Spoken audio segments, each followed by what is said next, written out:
Is a Monday, and of course, the date is 27th. The year is 2023. The month is February. This special good morning is going to the Manu fans. The rest of you, I don't know where you're going to get your good morning from, but probably Felix will be giving you a good morning, or Mullen, or Robert here. But mine, it's going to the Manu fans. Welcome back from the weekend. My name is Philomena Masco. We are off and we are starting this new week, and it's no wonder the rains really came in this early in the morning. Well, if you didn't expect them, clearly it I want to think this signifies something signifies something different and something fresh for this week. So yes, we've been complaining about the heat, and today we have been blessed to start off with the morning showers. A lot did happen over the weekend. Last week it was very interesting, and tell you what, I know that this week we are again starting off with some more news. But what is really kicking me this morning is how a goat can be able to cost between 500,000 Uganda shillings to 800,000 Uganda shillings.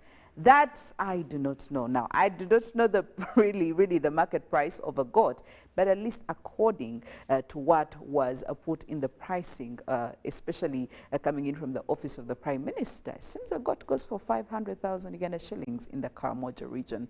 Now, we do have farmers here this morning, and I would really love to know from Robert here if that is actually true. Good morning, Robert.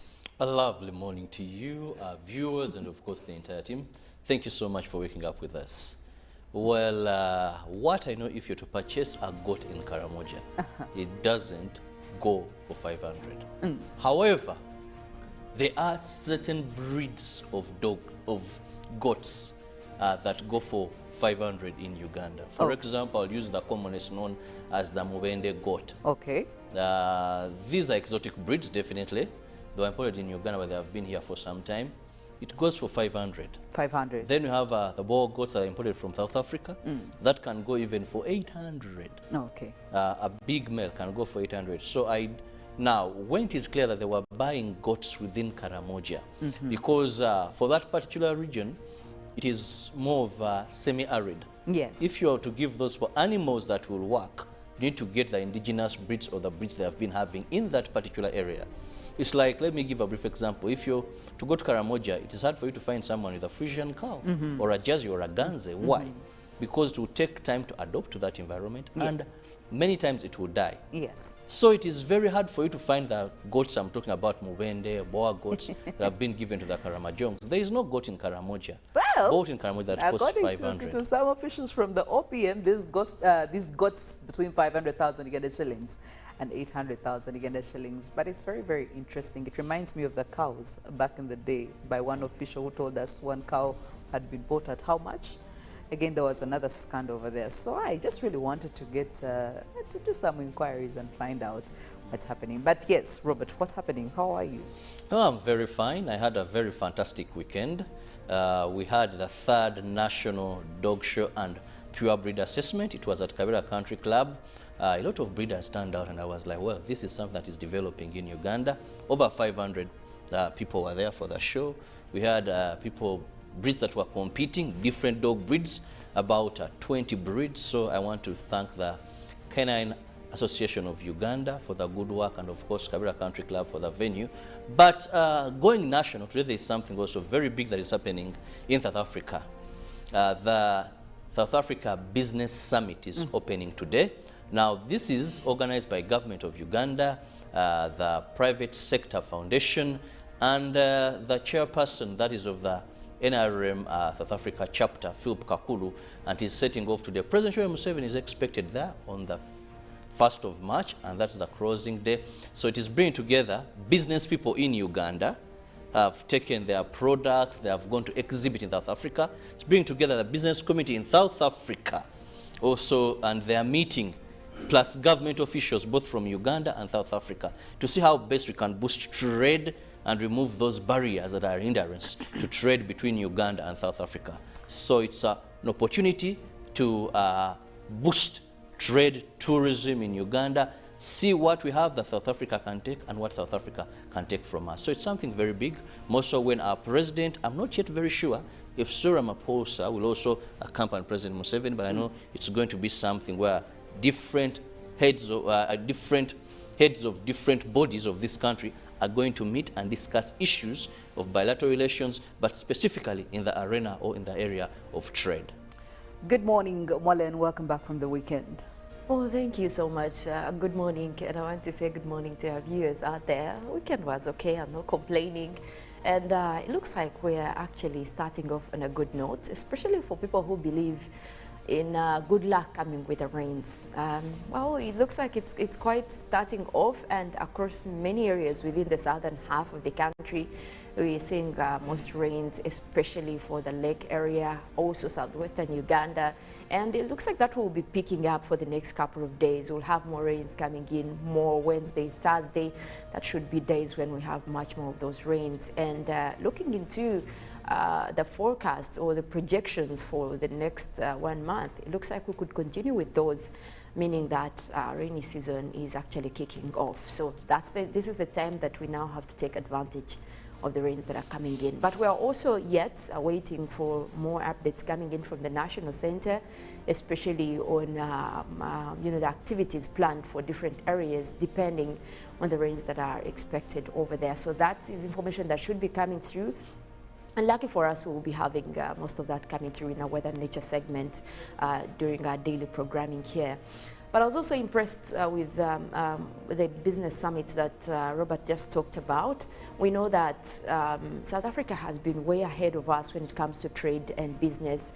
You look at the initiatives that I've had, especially having to supply to most countries in Europe. These are known for being some of the world's largest food baskets, but for them to still have trade with some of the African countries that have had that chapter there, especially South Africa has been very much known for its vineyards. They have had a lot of trade in that area. We could learn a thing or two from them.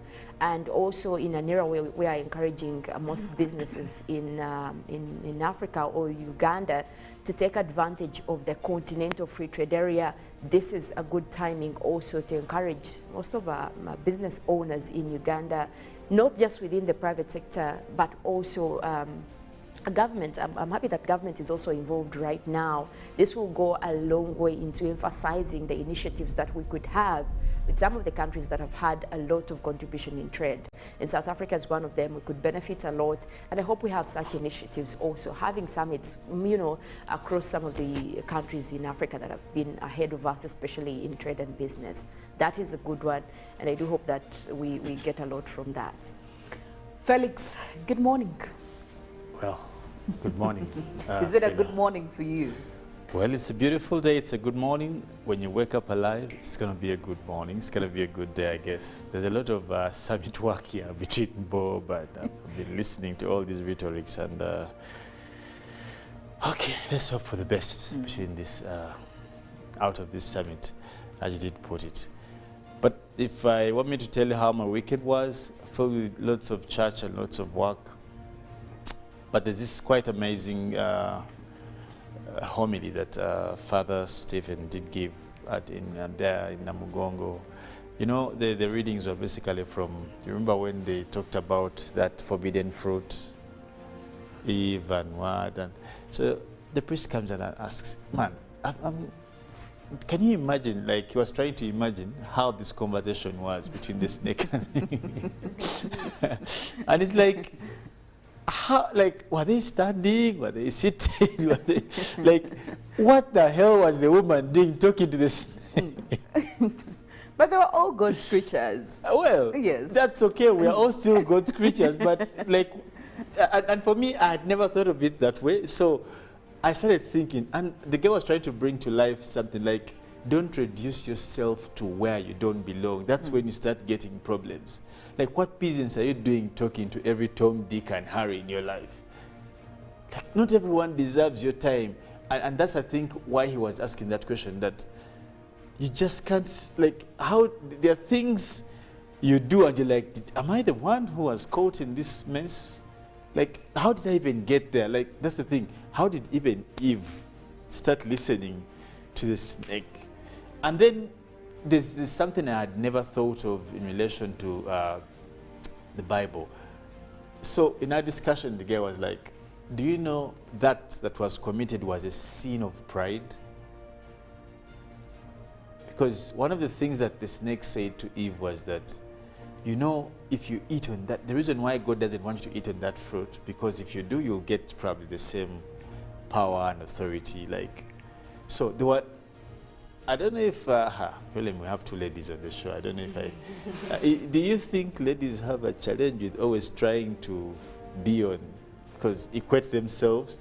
No wonder today they're talking about Onkano. It started in the Garden of Eden when Eve wanted to, once they told her this will make you equal to God, it's like, later today, bring it.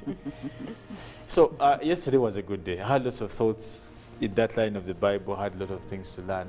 However, in the same realm, this whole homosexuality thing, guys, is... I saw Muslims. Were they striking? What were they? What was happening? They were having an anti-gay parade conducted in Ginger. So they moved through. People they moved through Ginger. They had I think flyers. They had placards. They had. Either it's us, I'll say me, but I think this thing is losing focus now. We're no longer fighting it. We're promoting it. Like, let's be honest. When you make a parade and start say you are against this practice, now like it's, I think we are either doing it high, because this thing is becoming more popular than actually it was. Like, how many Muslims have been in incarceration? That is not a sin. It's not evil. No, but it's evil.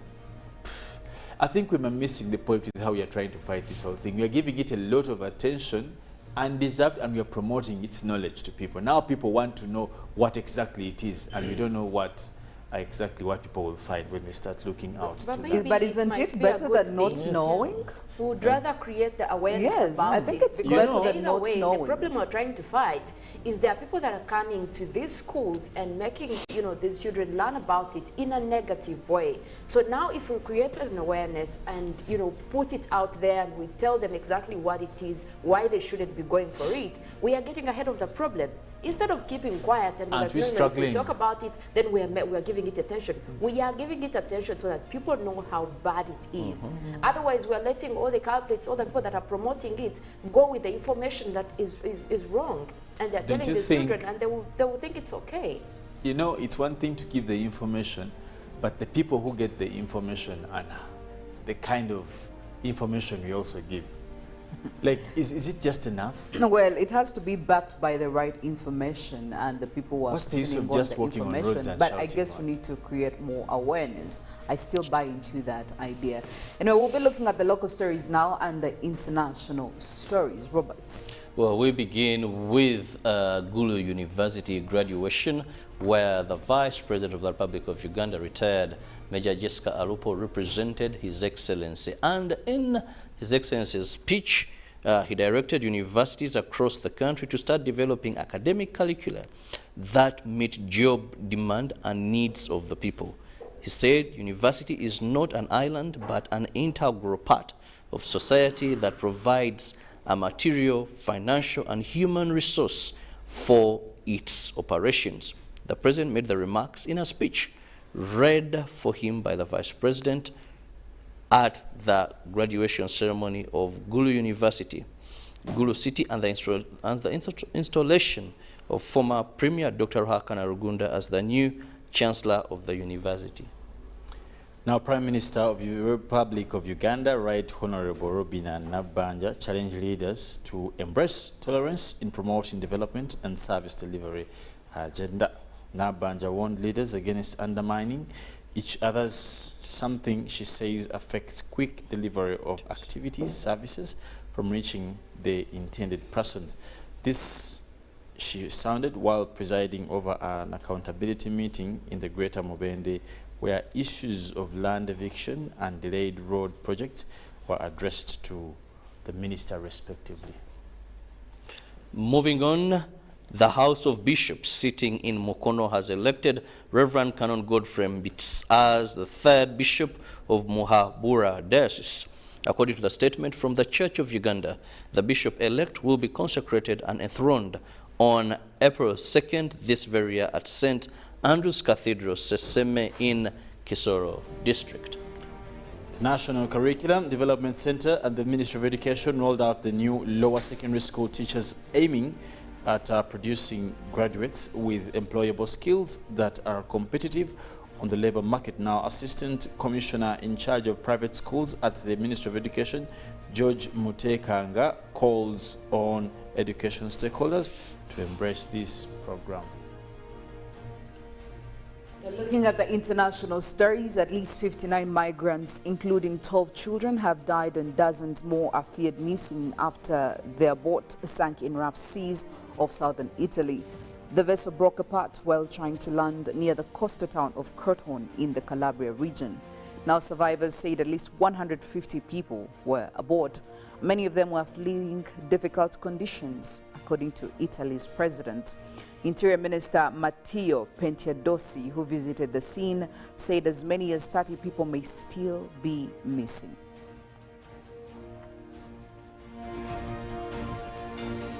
Now, huge rallies have been held in several Mexican cities against what protesters say are government attempts to undermine the electoral authorities. The biggest was in Mexico City, where organizers say 500,000 people marched on the city's main plaza. The local government put the number at 90,000. Lawmakers last week voted to slash the budget of the National Electoral Institute and cut its staffing. President Andres Manuel Lopez Obrador accuses the INE of being partisan, but opponents describe the recent vote as an attack on democracy itself, pressing the Supreme Court to overturn them as unconstitutional.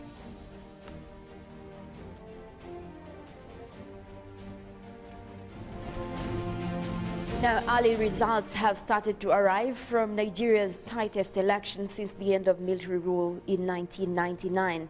Now, official results from the southwestern Ikiki state show a clear victory for the ruling party candidate Bola Tinubu in one of his strongholds. Further results will not be formally announced until 1000 GMT on Monday.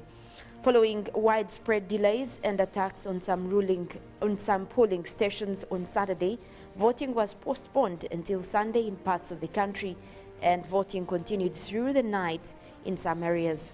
Turnout appears to be high, especially among young people, who make up about a third of 87 million eligible voters. This makes it the biggest democratic exercise in Africa.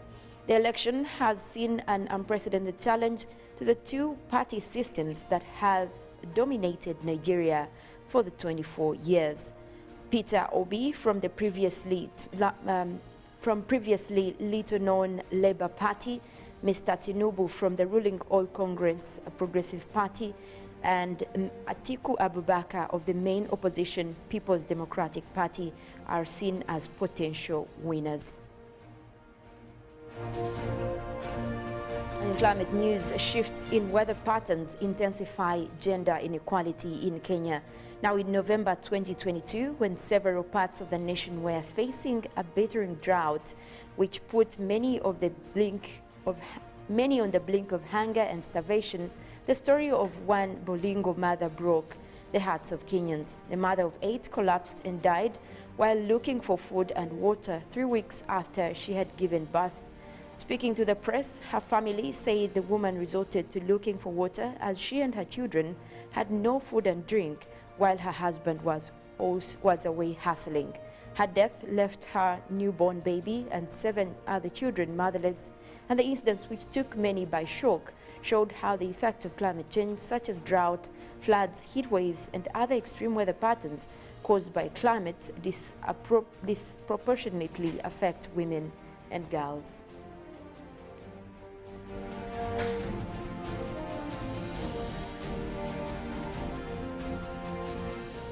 Well, looking at more stories, of course, looking at our dailies, the Daily Monitor. Felix, what are we looking at? Well, of course, still in the papers, not much quite different, but our major focus in the headlines will be Fresh scandal do come out to hit the OPM office, and Judicial Service Commission asks Museveni for tribunal to remove Justice Chisache. Still in the Daily Monitor, town clerks and cows moved in major shakeup, and appendicitis needs urgent medical care. That's basically what's in the head. Of course, Joy as Mukono Muhabura Diocese gets new bishops, and of course some of them were given gifts, as His Excellency normally does. Well, it's Good Morning Uganda, Monday. We are going in for a break. When we get back, do you believe that local languages have a great impact when it comes to education and also social values of a child? Well, we'll be discussing all of that in our newsreel segment. For now, we'll go for a break. Good morning.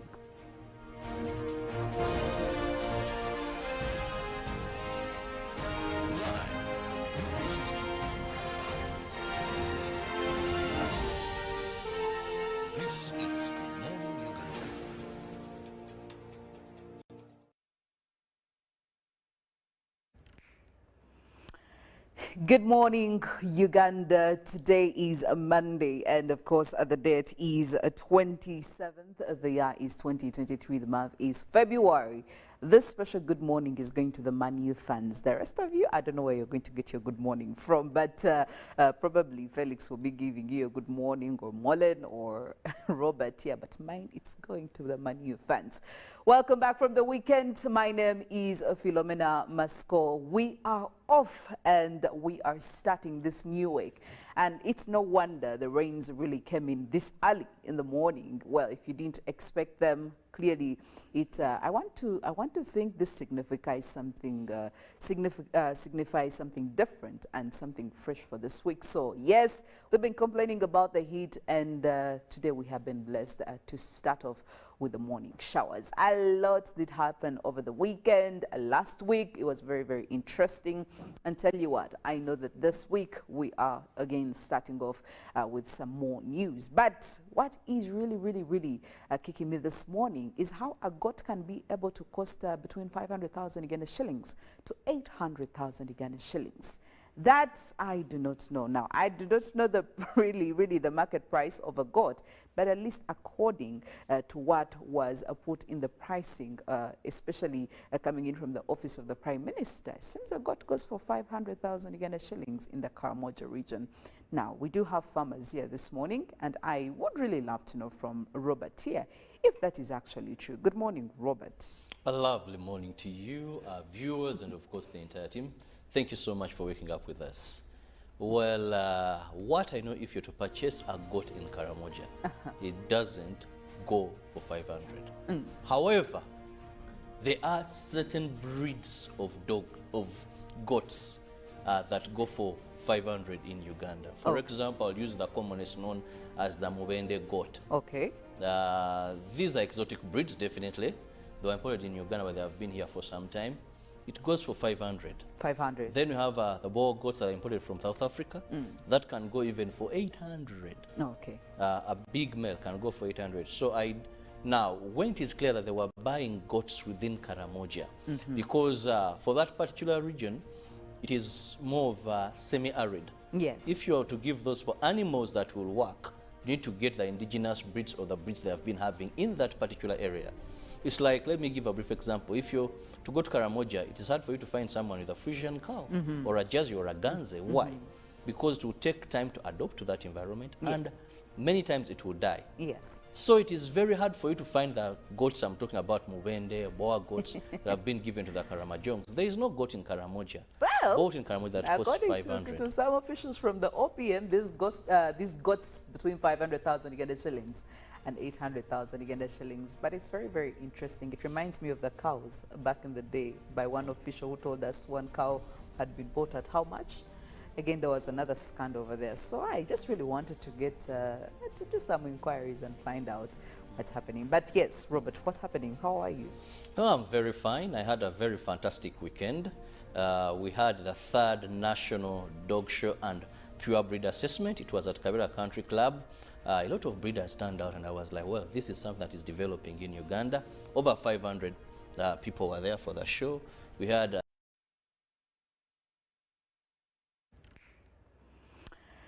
Good morning, Uganda. Today is a Monday, and of course, the date is 27th. The year is 2023. The month is February. This special good morning is going to the Manu fans. The rest of you, I don't know where you're going to get your good morning from, but probably Felix will be giving you a good morning, or Molen, or Robert. Yeah, but mine, it's going to the Manu fans. Welcome back from the weekend. My name is Philomena Masco. We are off and we are starting this new week. And it's no wonder the rains really came in this early in the morning. Well, if you didn't expect them, clearly it I want to think this signifies something signifies something different and something fresh for this week. So yes, we've been complaining about the heat, and today we have been blessed to start off with the morning showers. A lot did happen over the weekend. Last week it was very, very interesting, and tell you what, I know that this week we are again starting off with some more news. But what is really kicking me this morning is how a goat can be able to cost between 500,000 Uganda shillings to 800,000 Uganda shillings. That I do not know. Now, I do not know the really the market price of a goat, but at least according to what was put in the pricing, especially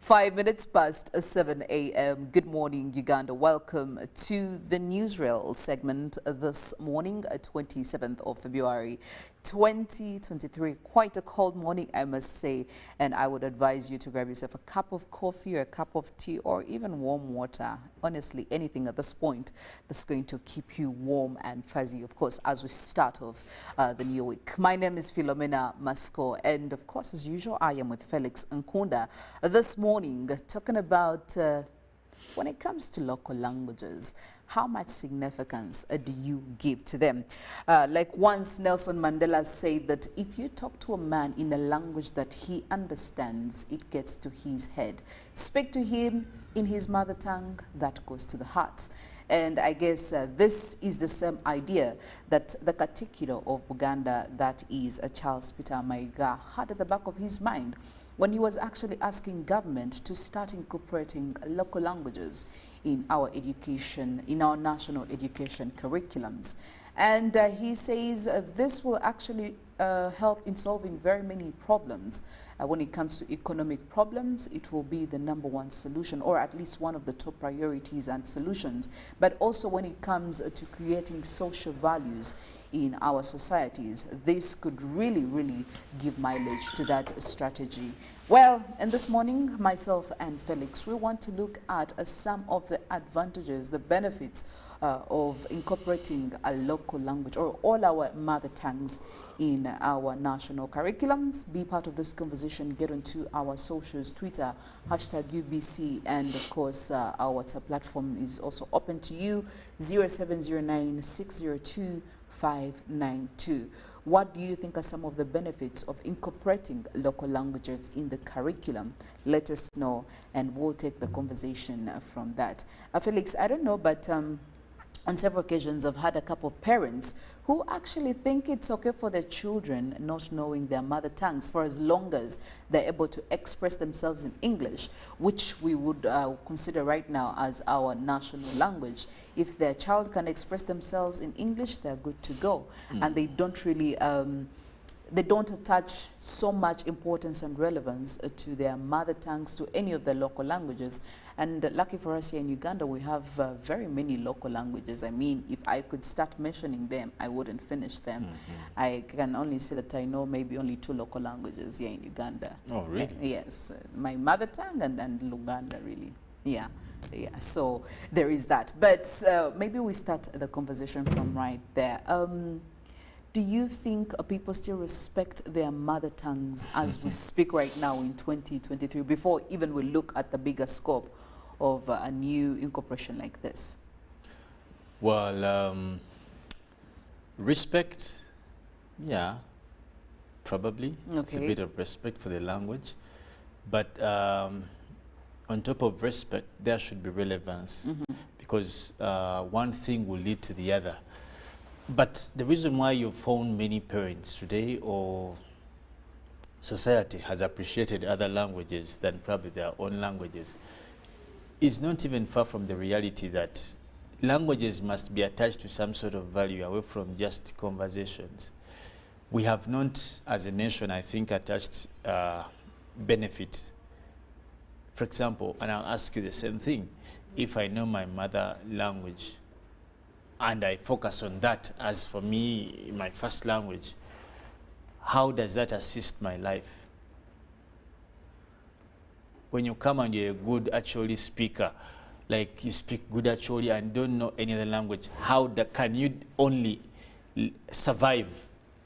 Because it brings in an aspect of survival. Can you survive on that in terms of work, in terms of socializing, in terms of any, probably the academics? Because we detached value from our languages, just like we did for the cultures and customs, it became hard for us to identify ourselves with those languages. So it is pride for a parent to think that a child can speak good English. And yet it is the true reality that if they can speak probably good English, it can guarantee them passing an exam, since an exam is in English. Okay? Yes. Because our society has formed some of these foreign languages fashionable, stylish, elegant, and trendy, that's how people find themselves focusing on these kind of languages as well, uniquely. The big question then would also mean, as we suggest that we have our languages, what value? There must be some sort of value attached to a language. It is not enough for us to say we are perfect speaking Luganda community. So? What is the Luganda helping you? What is the other language helping you? So when it's time for lunch, nga tujjeyo Luganda tulyako. Do bring out our Luganda from our container and we start chewing. And this is how we can fight this. Like, how many transactions, and I can ask you, Philo, have you done, and it has a direct alignment to a local language?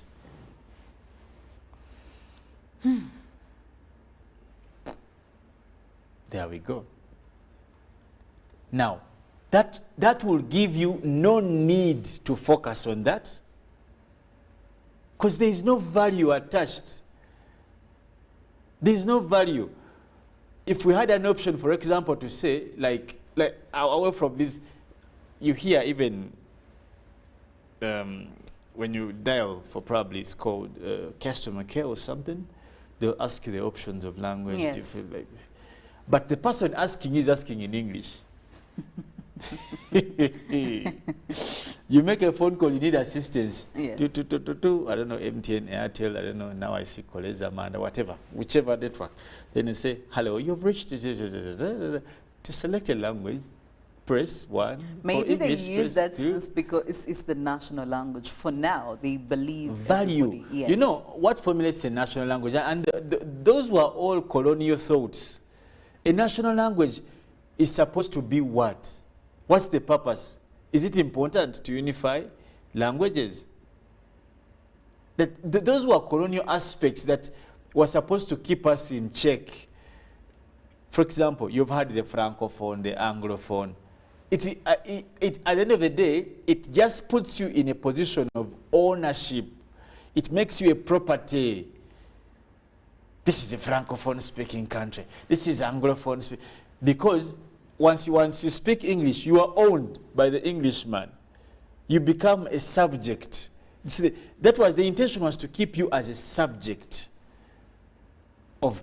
It is no longer important. I've just given you one of the worst. I don't even why. Who thought of such a thing? You're saying, choose Ismani, of course, let's choose a language. Already you've started speaking in a then you say choose the. How will I even get to choosing if I don't understand the starting bit of what you're saying? And that's the irony of language, grammar. As I've told you, in this country, for purposes of national importance, the people in Uganda, you have over 50 different languages spoken. Different. How do you consolidate that?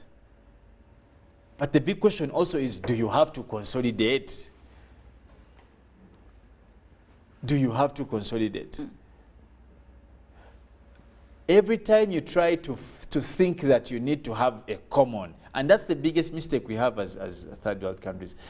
The thought of us glaring towards commonality, but not well thought commonality, you know, because it's the closest to our languages.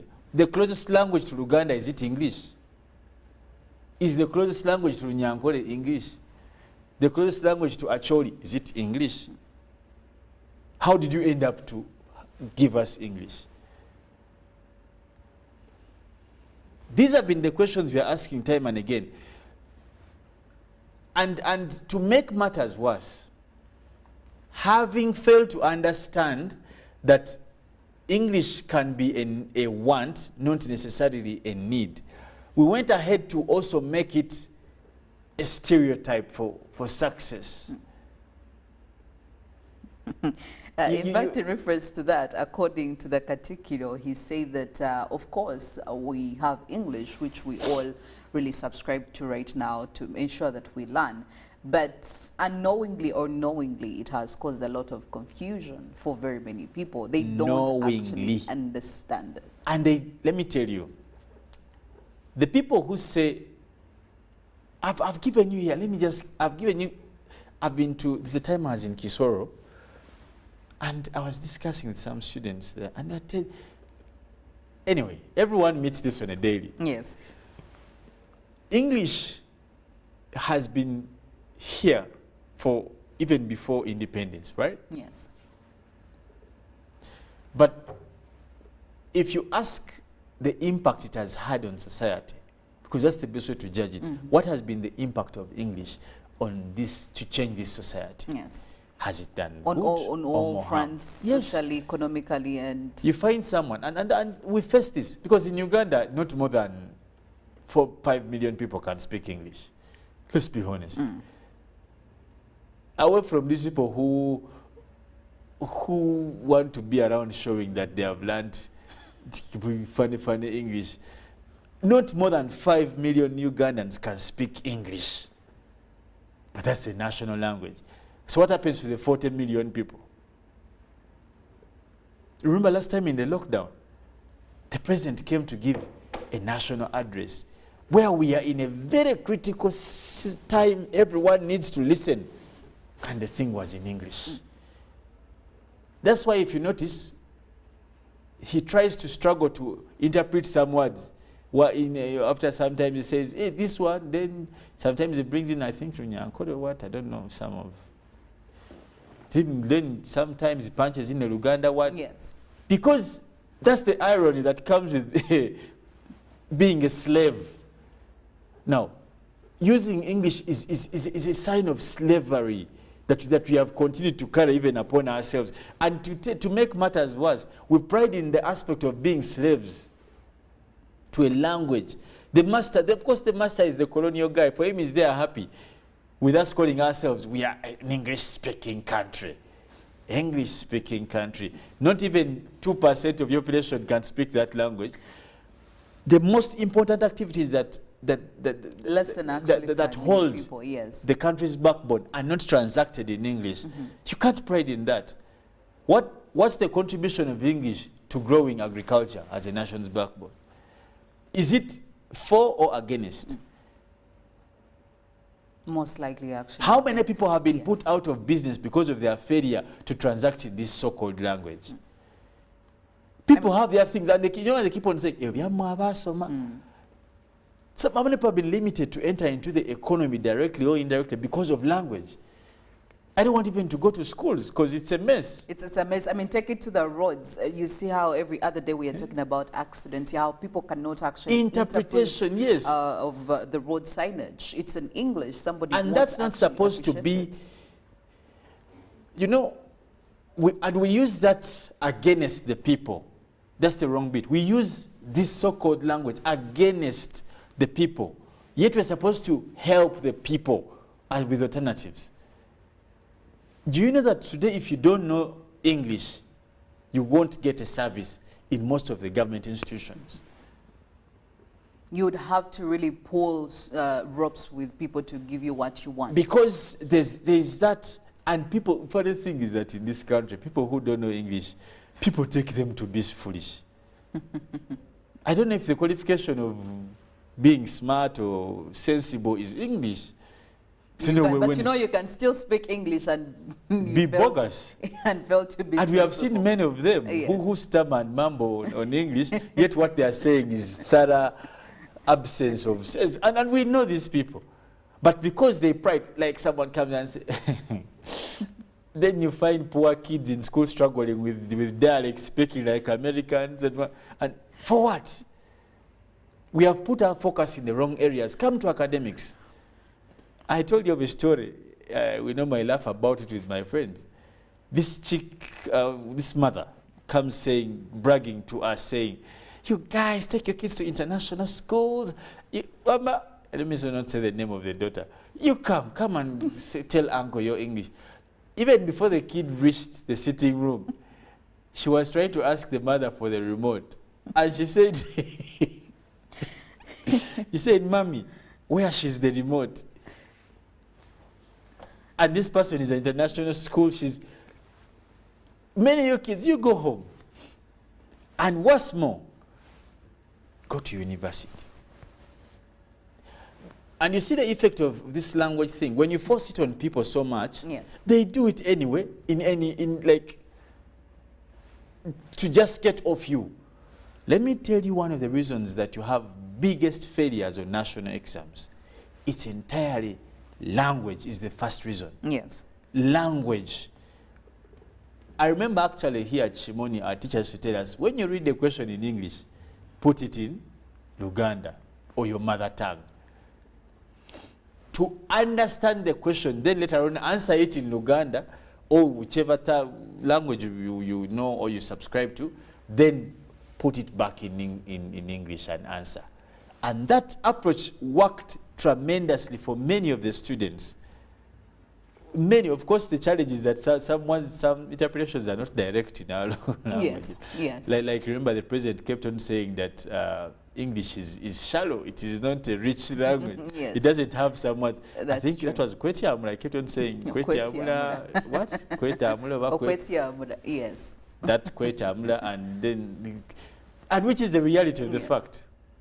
Because, and the reason why it doesn't cover most of our grammar, because it wasn't meant for us. Our societies are different. But even then, Felix, I feel like us tying ourselves to the whole education system coming in from the colonial masters and, giving this English, I do really want to ask a question. Wasn't there some form of education even before the colonial masters came in? And how was it being conveyed to the people, especially if there was no English?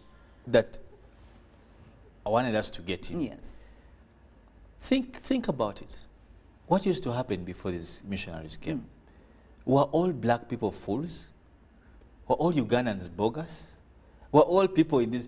Do you mean to say we were there as potato? We didn't have a direction. Are you sure about that? You think we didn't shower? We didn't know how to brush? They make people, and this is the intention of colonialism, because colonialism it's supposed to wash off all that you have. all your ability and then impart. That's why, sadly, and there was this thing that we also had debate in academics about, when you come to teach, and this is the true reality of colonialism, when you come to set an exam here in Uganda, and I can still look at lower classes, it is important for you to know who the Queen of England was previous. Now there's a king. It is a full question. Yes.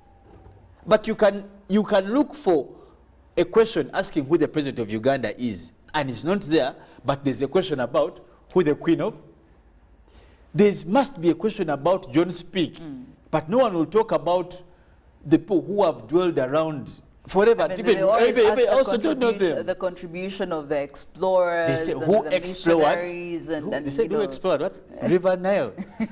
who discovered the source of the Nile. Yes. And that's a question for a Ugandan child to answer, a deceptive question.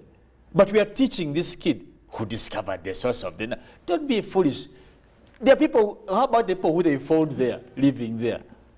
Were they cockroaches? Was it like, and this is the deception that, now that's language.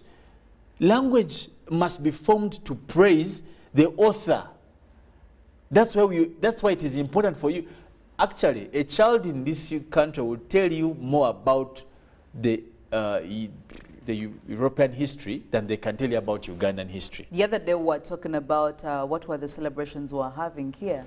The NRM celebrations, I think that was last month, even this month, and we're talking about liberation. Yes, yeah, the liberation anniversary, and we're asking how many children, young children right now and young adults appreciate some of these celebrations. Do they know why? They can't tell you, They even can't even 5 tell people you. who are part of the 27 people who went to the bush. Exactly. But they will tell you what Napoleon did when the years they can Yes, cram the yes. 18th, the Bourbon monarchy, Marie Antoinette, cake and bread, but ask them the liberation war of Uganda. That's the What power of happened? language. Yes. Now, because it is imparting a colonial approach, they have to start with their history for you to appreciate, honestly and truly. If we are using, and I'm sorry I speak about Luganda because it's the most closest language I know, as a matter of fact. Imagine if we're learning history in Luganda, who would be teaching you Napoleon? How can you say Napoleon in Najja, Nakwata Mkazwela, what is Bobod in Luganda? There's no room, but and it has a direct relation to language. Imagine here, and this, by the way, Philomena, don't forget to acknowledge that this was strategic. Don't think it is accidental that we have English. That we call English a common language. I don't know. How can you say English is common to an Acholi, to a Muganda, to an Itesod, to a Lugba, to a Musoga? How does English become common, which is from millions and millions of miles away? How do you say Luganda is not common to a Musoga, a Munyoro, a Munyankore? Yet they have even words. These are Bantu. They They're share. all Bantu. When a Munyankore says Njakutera, something like that, it relates easier with the Muganda who is saying like Njakukuba. And how do you say English is closer to these languages than them being closer to themselves? When someone is speaking Unyoro and someone is speaking Unyankore, you can hardly Rutoro Runyak. How do you say Rutoro and Unyankore? The closer language to both of them is English. You find where is even the English? Like it's not even a Bantu language. It's like there's no word in English that and you say that's a closer language for commonality. It's quite deceptive. Look at us here speaking English. If you don't know good English, you can't be. You can't walk on if I messed up a word in English, it's going. Oh my to, God! Everybody's going How to could talk you be on about TV? It. Yes. And tell you what, I've had people blame me for chipping in Luganda words. Can you imagine? Who's like? Now it's supposed to be a crime. So, and that's the stereotype, Philo, yes, comes with, first of all, finding that there must be an inferior and a superior. Feeding directly into the other aspect of master, servant. When you are a servant, you have to honor what the master says. But are we still in that generation where we are looking at servant master? Let's be honest. Are we still stuck to that colonial revelation of master servant? We are talking about modernization, we are talking about globalization, identity. We are talking about all these things, and we have failed to actually, have identity of us as the original people. We're talking about incorporating local languages in our curriculum as a means of diversifying it, but also appreciating it and also getting our own identity. Now, we did see we did see Katikiro Maega talking about how, and actually he was asking government to, have all these local languages incorporated in our curriculums. And of course, he really gave very many reasons as to why he believed in this, and talking about how it would be one of the problems, rather it would be one of the ways to solve some of the problems we are incurring right now. And maybe we have become very, very tone deaf to what English can actually do, or to what our local languages can actually contribute to our very own systems of living. Now, be part of our conversation, get into our socials, let us know, do you think, or what do you think are the benefits of incorporating local languages in our national curriculums, especially for the children who are starting right from as early as primary, and as you progress on to, upper primary to lower secondary, upper secondary, and all the other stages. But speaking of value, Felix, yes, we know we are talking about having local languages. Can I fully express myself in my mother tongue? Can I be able to have a conversation? Can I be able to, do different things with my, local language or mother tongue? But how do we add value? How do we get to have some of these local languages be very valuable to us? Already they are of value because they are our mother tongues, and I mean they are diversifying communication with many other people. But how do we get to add value, at least from the national point? How do we get to people? How do we get people to appreciate the relevance of knowing, understanding some of these local languages? Well, first and foremost, you see, the starting point is some bit of self-love. Philomena, you will be surprised that if you don't pride in who you are, probably you don't know who you are. Have you heard of people who are not even proud to identify themselves as cultural, that probably I am this, I am this, I am not this? It starts with just about self-love. Now, self-love is not automatic also. It doesn't come There's a big seamless. detail. Yes. And I'm sorry, I'm going to refer to Uganda time and again. You'll excuse me. Excuse me. There's been a couple of challenges with culture and society. And those have, how you deal with these challenges is a direct response to how people will feel about aligning themselves with those institutions. Mm-hmm. Identity is not enough if it's not backed up by some sort of value. It is not enough for you to say, I am a Muganda, I speak good Luganda. As I told you from the beginning, how do you turn that into value? Can people use that as a source of value? Like, does it have value for me to know Acholi? I don't know if it comes out, but does it have value for me to be, as a child, to speak, to know my mother tongue? What transactions can I do? Can I transact in that language? Yes. You get the point. Is there some, that's where it all starts. We must attach true value to our cultures. Should we actually normalize it, not castigate people who don't use some of these local languages? When you look at some of these institutions, even outside of the business sector, get into the formal side of business, leaving alone the informal side of business. I have seen people being castigated for not using English. All these companies you walk into, all these organizations, even the government ministries, departments and agencies, all of them, if you're not using English, they'll just look at you. You just, I mean, there is a lot of indifference. And that's the reality, because up till today, it is the opposite. It is the opposite, because there is no value attached. You can't go to court and start vibing with Nyankole. Yes. You know, you can't go to court. That's why they bring in interpreters, for that matter. But it must be approached in a common, very, very critical way and technical, not general, just because with the indifferences that come with the various cultures that we have, how do you consolidate to make sense out of it? Because at the end of the day, you're going to find a Muganda child studying in Bunyoro. Are they going to study Bunyoro by force? Bunyoro by force? You're going to find a Bunyoro studying in Buganda. Most schools have been, people, seemingly good schools have been around. People come from wherever to come to the central region. Like everyone who's going to come here study. But if we don't attach the value we need to languages, it will be as good as useless also. Yes. What value am I talking about? One, can we start making some of these transactions? For example, when you go to make a passport, they put into consideration, I think, an interview about where you come from and what and what. Actually, the funny thing, they didn't put the application in those local languages.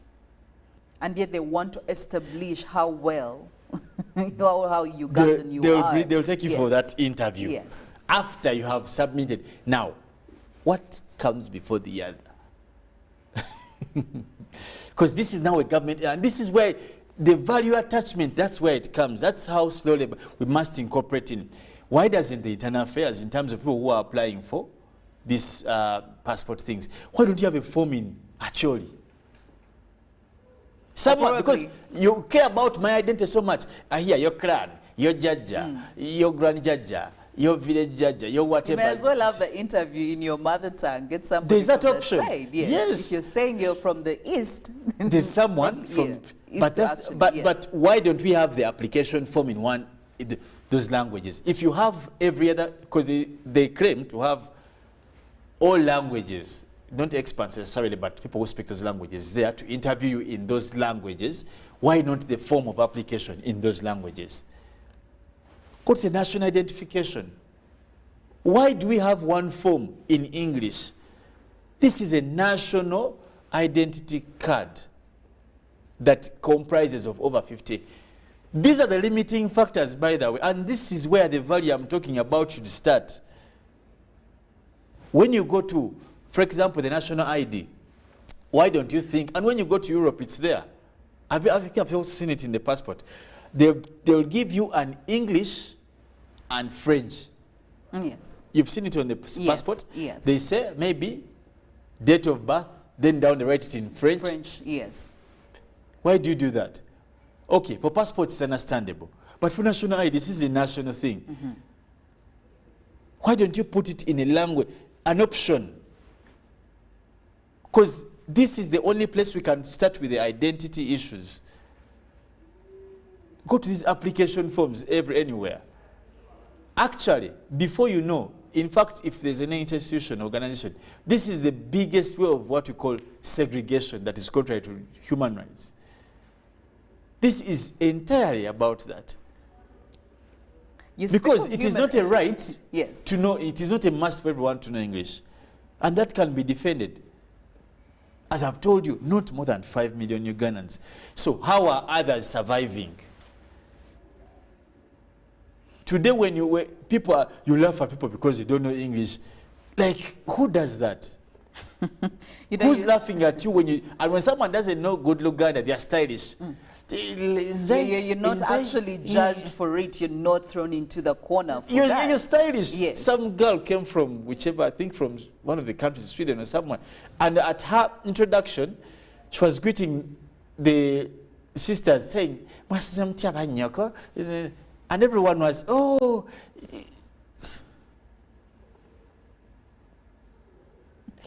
who's Banyoko? Who are you calling Banyoko? But daddy, daddy, he, on a cultural function, and that's supposed to be stylish. Now, when you run, and I'm telling you, you may focus on the politics, who's in which position, but identity, once people lose identity, today we are struggling with things like homosexuality. The starting is about that, losing identity. We don't know who we are. Our children don't know who they are. People, the boyfriends and girlfriends they have met in bars. One is Mugwere, one is whatever. Like, there's no need. No one has time for this. And before you know, because of lack of identity, they will look for the identity that is closest and available. Yes. And the most available identity is these foreign languages. People, even I remember in school, people used to have things called slangs. Ayakuzo, kazo. I mean, they still do right now. And that's now also a language. Well, a kid will speak a whole conversation and you'll only get a few things like yes, no. That is if they also use those ones. And that's the identity they have chosen to pick. So for me, Philomena, we are struggling with identity, a clash in identity. Two, a demise in culture and customs. However, and the biggest causation is this, is the hidden agenda that makes us think that English, and I have nothing against English, just so you know. yes. I know English, but I also know lots of local languages, and perfectly, just as a matter of fact. However, because we have this hidden motive of the white man, his intention was to do away, because there's a question you asked earlier. Before this colonialism, how are we? Yeah, I mean, how are we conveying or passing knowledge The reason from one why person to another? these colonialists struggled to demise what they found, because they knew it was good. It was, if I use your words, it was killer. It was the thing. They noticed a very organized society, a liberal society, a focused society, an achieving a society that they couldn't live. Trust me, if we had stayed the way we are, we would of course have missed many things, but we would have also missed the bad things as well. Well, there you go. Do we need our own languages in academics? Yes, and that I say from even a matter of being an academics. We do need it. Our students don't know English, Philomena. Even amount of temulumanyi. You're speaking the wrong English, you're giving the wrong grammar, you don't know intonation, you don't know Latin, you don't know punctuation, you don't know. Have you heard some of the leaders speak? And it's very interesting that some of those people could actually express themselves way better in their mother tongues. I'm telling you, wouldn't have any problem with that. Some of us, my late grandfather used to say, make a joke about some of us at home when you start speaking English. Even, you know that even when you're speaking English, there's punctuation, there's intonation, emphasis, like all. So even the things you're priding in, you don't know. Well, there is feedback coming in here. There is a gentleman, Kenneth, you're saying that's the way to go. English is just a language like any other. It doesn't show your level of integrity or intellectualism. And I also do have Bilia saying, the issues of promoting local language do not grow the nation. It only promotes segregation sentiments. Let us, as you're going to promote science, well, clearly English, but they're talking about, as we are promoting a science, we are talking about promoting science, but can we do that using local language? I think this is what this person meant to say. So I only suggest 2 languages, English and Swahili, because that unit is very easy for Africans. Okay. Anyway, Billy, thank you so much for your views. And I do have Onyaiti Muzamiru from Leria Kameruka saying, yes, learners need to be taught the local languages. Thank you so much. Well, the conversation is still going on our socials. Continue letting us know what you feel. What benefits do we stand achieving in incorporating local languages in our national education curriculums? Let us know. WhatsApp and Twitter. We're going for a break. Molin will be coming in with more on weather and climate. Good morning.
Of Africa, you cannot fail to smile because of the smile that fills the faces of the citizens.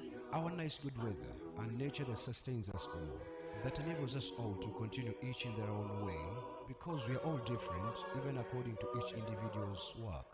But what joins us to become one person is the sweetness from the flavored drink Hallelujah Jingati drink and Hallelujah Tamarind drink.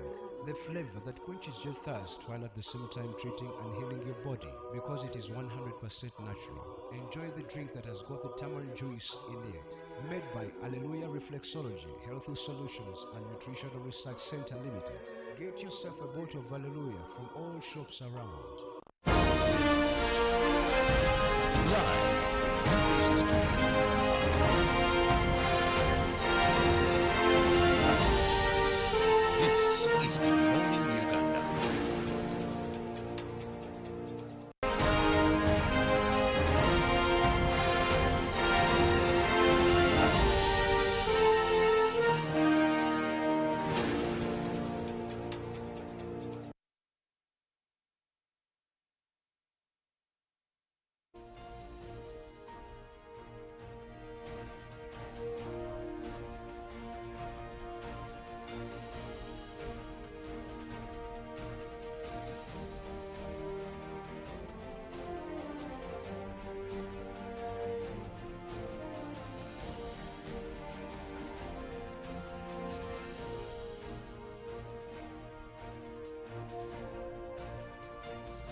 Good morning, Uganda. Right now, I want to take a look at the traffic situation over the roads, and we're looking at mainly Kampala-Jinja Highway. We're going to look at some of the roads joining in if you're coming into town. That is hailing from areas of Nakawa. There seems to be a little bit of traffic building up over there, indicated by the red and orange lines, and that could actually take a few minutes for you to cross over if you're also joining into town.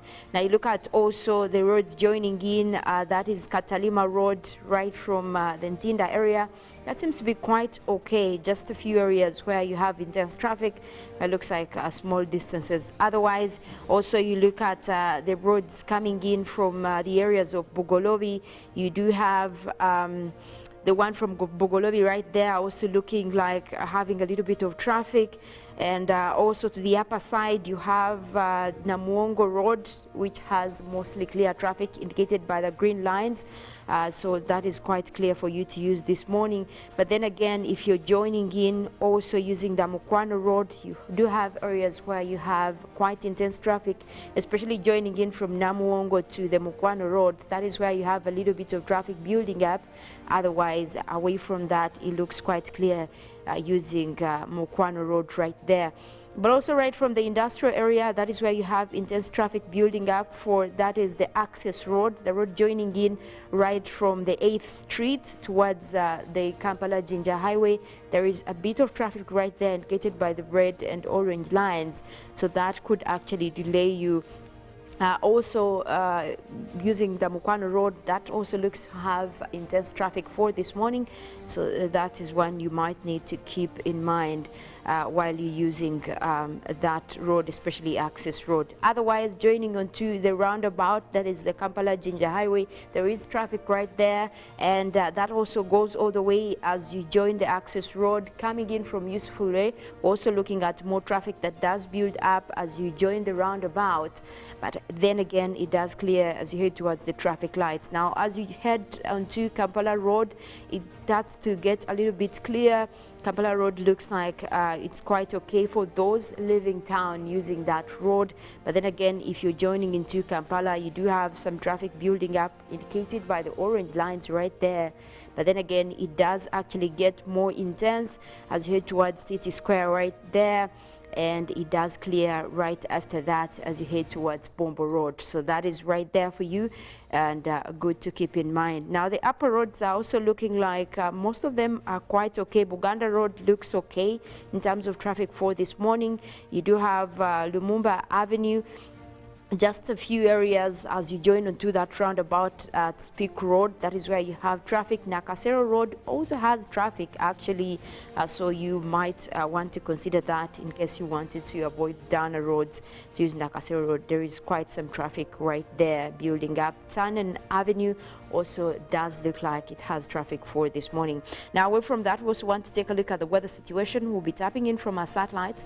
Earlier, we did start off with a few rains here and there, especially for areas within the Lake Victoria Basin. That is continuing across most areas. We're looking at mostly areas of Kampala, Mukono, and a little bit more to Jinja as well, where we did start off with a few showers coming through. Now, that system is still over there. That means that it will continue to bring in rains where we're seeing the red colors, orange right there. That's the rainy system, and it looks like it is continuing to build up, so meaning that we could be looking at more rains even for today. Now that is moving mostly westwards, so you could see rains going for areas of Mityana as well as the morning progresses. Masaka as well, you can expect to have those rains later in the morning. You also have a few clouds that are starting to develop across southwestern Uganda, also towards areas of Kasese, Fort Portal. We could be looking at rains for you this morning.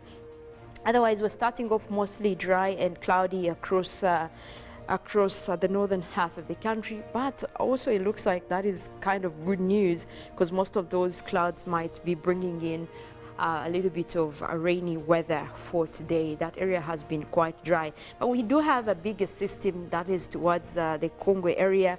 We do expect that an advection towards that, and this is a system that I'm talking about right there that might bring in a little bit of advection towards the western area, so we could be looking at rains later in the day, especially for the western stretch of Uganda, and most of that might also propagate towards the northern part of the country. So that is where we do have more expectations to have rains for this morning and also later on in the day.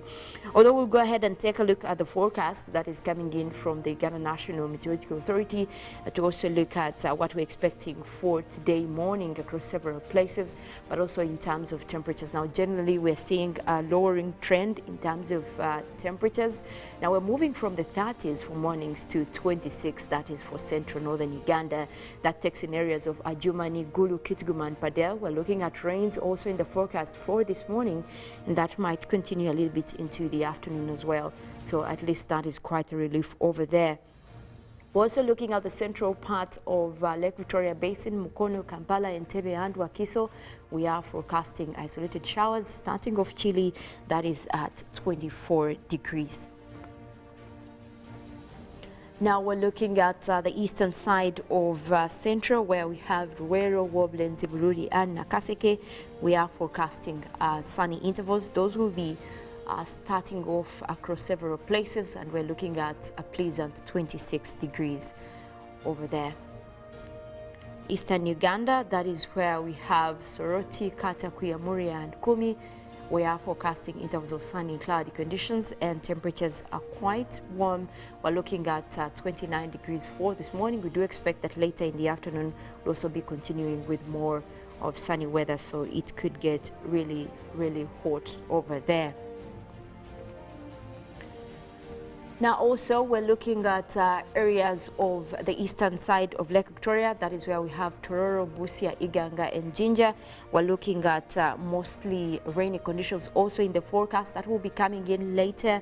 Even right now we do have rains that have started propagating for areas of Jinja, and that will be going across the region starting at a pleasant 26 degrees centigrade.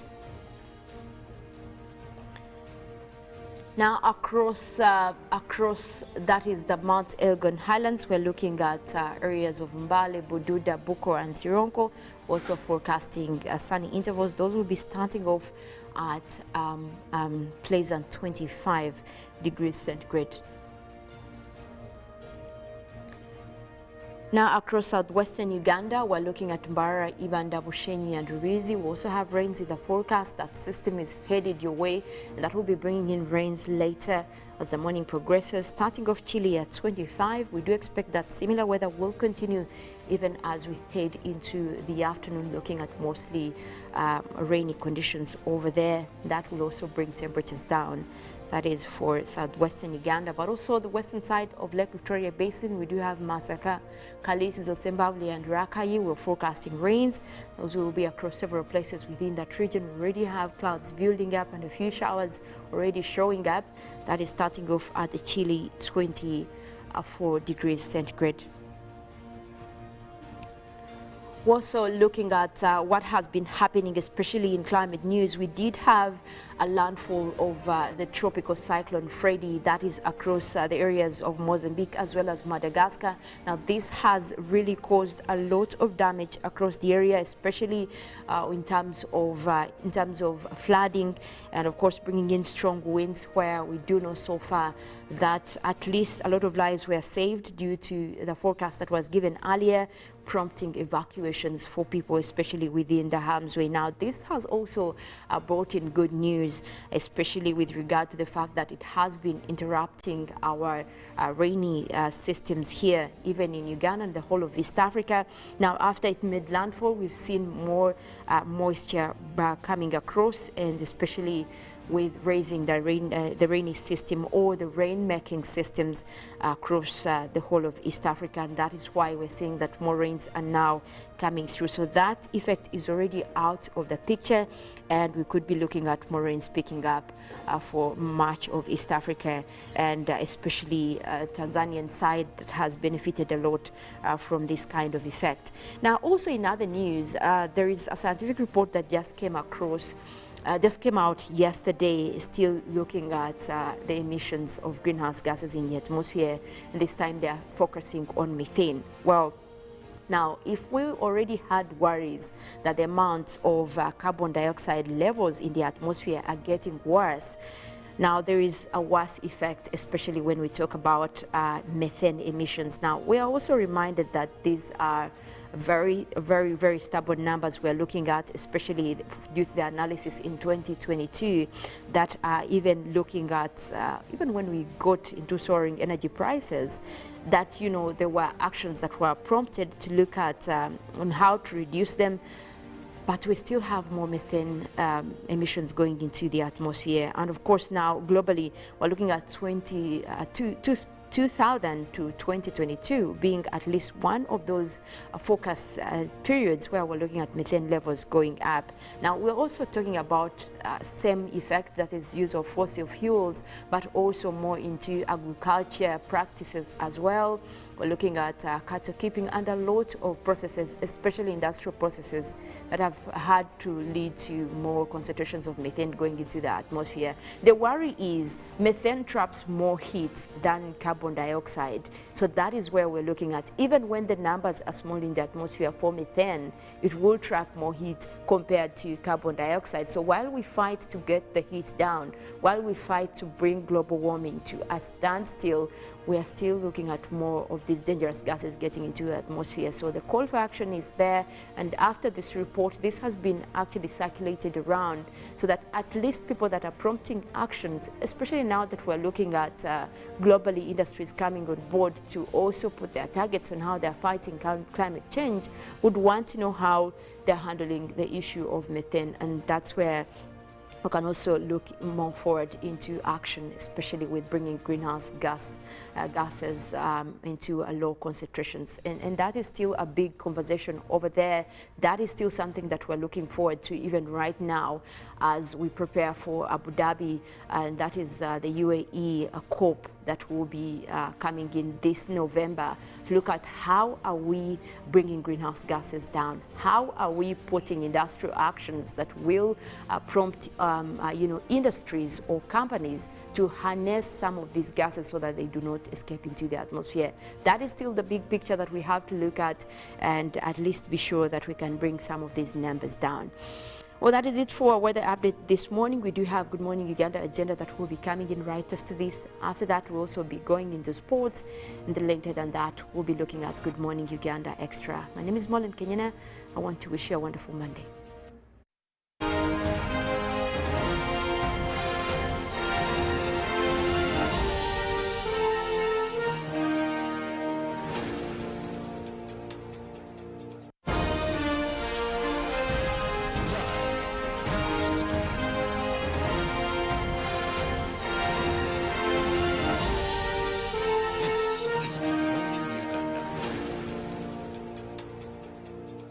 Of the day on UBC.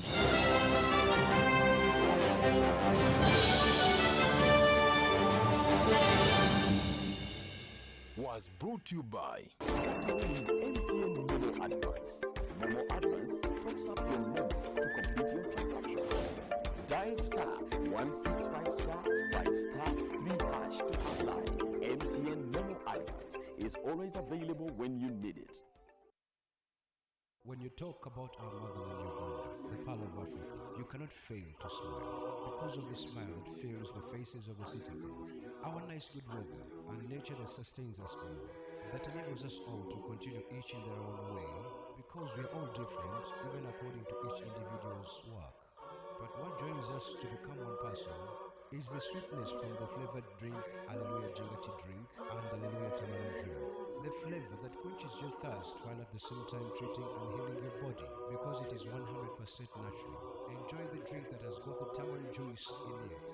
Made by Alleluia Reflexology, Healthy Solutions and Nutritional Research Center Limited. Get yourself a bottle of Alleluia from all shops around.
conversation. How many teachers in Uganda did you consult? But there's a mistake we are making. Which is good. Which is good. Which is good. Which is good. We went to this school, we ran to Western, we ran to Northern, then you come. Isn't that an achievement? Objective and non-partisan. Honorable Minister, there were a number of points. I want to start with you. Straight from the hearts of open-minded men and women. Money tends to move faster at night. So when people are not counting, Don't take it for granted. Candid and authentic. Because Uganda is not Thailand. That's not correct, and we should stop that kind of mentality. So what I'm saying That's is a trick question. Don't answer. I'm not getting into that. I'm not getting into that. Tell him you speak Luo. I think that's where we are beginning to have a problem. I think what is going to kill the parish model are all the misconceptions on how it's supposed to run. I know that the Prime Minister is listening. Behind the headlines. Charles, let us agree. We liberalized the economy. We are several nations put together. Why don't you appreciate that? What if it fails? I'm happy And to he's answer. a good lawyer because Amin is not in power. The parish development committee is functional. It is there. That there is a parish chief, that the beneficiaries do exist. So we look at expenditure. We don't look at revenue. And that is the challenge we are giving them from Minister of Finance. Your fountain of new knowledge, flowing into the mass body of knowledge. First get the knowledge of Bukedia, how they want to be modernized. Every Wednesday, 10 p.m. on your public broadcaster. You return money to the treasury, which is meant for the people. UBC, inspiring Uganda.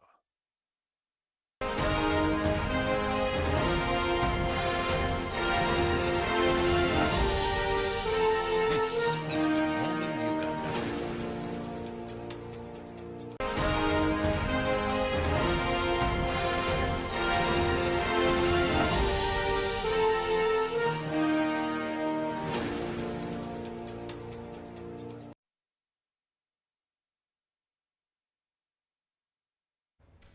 Good morning, Uganda, 27th of February 2023, a Monday. Welcome back from the weekend. For those of you joining us this early morning, it's not too late. You are in time to have or to be part of the discussions that we are yet to have on this cold Monday morning. We've been blessed by the showers, and I know that the traffic right now on the roads may be a little bit tighter than the usual days, but I am sure we have to get to where we have to go, and I only encourage you to be very safe and be very careful and cautious as you're trying to make your way to your final destination this morning. But in the meantime, here on UBC TV, we'll be having a discussion between myself and my very special guest this morning, who I will be, of course, introducing to you just in a couple of minutes, talking about something that is very, very relevant, very important, and you have probably seen or you probably heard about it. When it comes to education here, we have been seeing things shaking up a little bit here and there, especially in terms of changes with the national curriculum. We did see changes in the O-level curriculum, and right now what we are going to be talking about this morning, the proposed changes for the A-level, the advanced level, this is senior 5 and senior 6 curriculum. We are yet to also see changes in here, and that's why this morning I do have my very, very special guest who will be telling me more, giving us more details, more intels. Now, we did have quite a conversation about this last week, and we did promise you that we would have officials from the National Curriculum Development Center to come here this week and give us the details that we still wanted to know, what you should know as a parent, what you should know as a teacher, and of course, all the involved stakeholders. And this morning, we'll be talking about the newly proposed A-level curriculum. And I am very, very honored to introduce to you John Okumo Emerald, who is joining me this morning, the manager of secondary at the National Curriculum Development Center. Good morning, sir. Thank you so much for coming by. Good morning, Philomena. Well, I'm very happy to have you this morning. And of course, as more guests will be joining us as we go by. And feel free to be part of our conversation. Get onto our Twitter. Hashtag is UBCGMU. And do let us know again what you think about this proposed curriculum, the proposed changes in the curriculum. And if you have any question, of course, you can always feel free to let us know. And here, my guest this morning will be able to give you the answers where you need them. Our WhatsApp platform is also very open, and that is 0709-602-592. Obviously, we'll be getting into more of that. Of course, I do also have another guest, a very special lady also as well, from the National Curriculum Development Center, who is also going to be giving us more details on that. Good morning, Madam. Thank you so much for coming by. Thank you too. Well, and we'll be starting off maybe with you, John, about these changes. I understand the very many changes you're telling me. I seem to be well acquainted. I will tell you that at this point I'm a student. I do not really know anything, just like our viewers. And maybe to start off with the changes, before we get even into the changes, I'm going to be asking you, why are we changing the A-level curriculum right now? What are the reasons behind it? Thank you so much, Philomena, and thank you so much, dear viewers, and good morning to you all. Yes, I've already been introduced as John Okumu, Manager Secondary at NCDC. Yes, the issue or the topic for discussion now is about the proposed changes for the A-level curriculum. And these changes are coming from the new lower secondary curriculum, which you all know that we rolled out in 2020, and the curriculum was made competency-based. And by competency-based, at least by now, many of you should be conversant with it. We are mainly focusing on a learner who is supposed to be able to do something other than knowing or having a lot of knowledge, but just for purposes of recalling. So with this competence-based curriculum, our first cohort of the learners are now currently in Senior 3, and they will be joining Senior 5 in 2025. It is our wish, therefore, that our learners who have gone through a competence-based curriculum, when they reach Senior 5, they should equally find a competence-based curriculum there. So we started with the needs assessment in 2021-2022, when we wanted to find out exactly what is the status of the A-level curriculum, what are the strengths and what are the weaknesses. And then we interacted with so many stakeholders. We asked them what they would wish to see or the A-level learner to have in terms of the learner profile. So they gave us a lot of proposals, and every other stakeholder that we contacted was in for changes in A-level. First of all, the curriculum we're talking about, the A-level curriculum, was introduced here in Uganda in 1963. Yes. And since 1963, it has never been changed. And remember, it was introduced to help the colonial master continue with his agenda that he had at that time, and also to fill the gaps that the colonial master had left behind.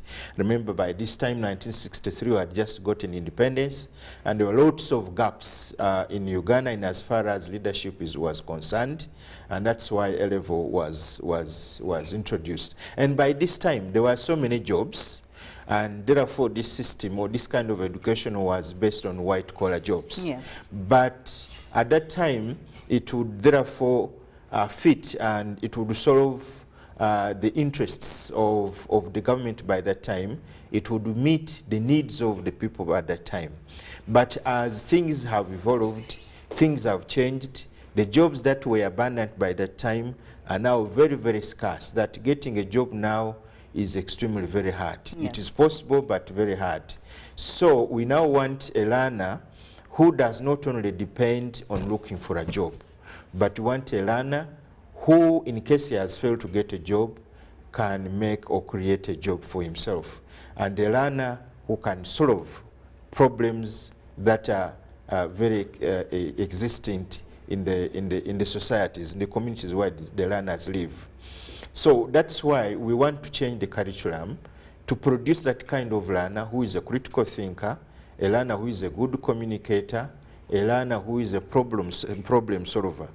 And also remember that our constitution here in Uganda provides that someone who has completed A-level qualifies for leadership positions, can be a president of the country, yes, can be a member of parliament and so on. But this learner at that level is not trained skills of leadership. So these are things that we want to package so that a person at A level is produced with leadership skills, with good communication skills. A person can communicate effectively and can debate very well in parliament and so on. So that is why we want to make changes in the A level curriculum. Okay. Yes. All right. Well, my other guest this morning is Dr. Deborah Rebecca Chaze Magera, the manager, curriculum specialist, early childhood care and education. You're welcome once again. And we are talking about here learners. You're talking about people in, you know, the lower level of secondary. We are looking at now A level, but I love that your early childhood care.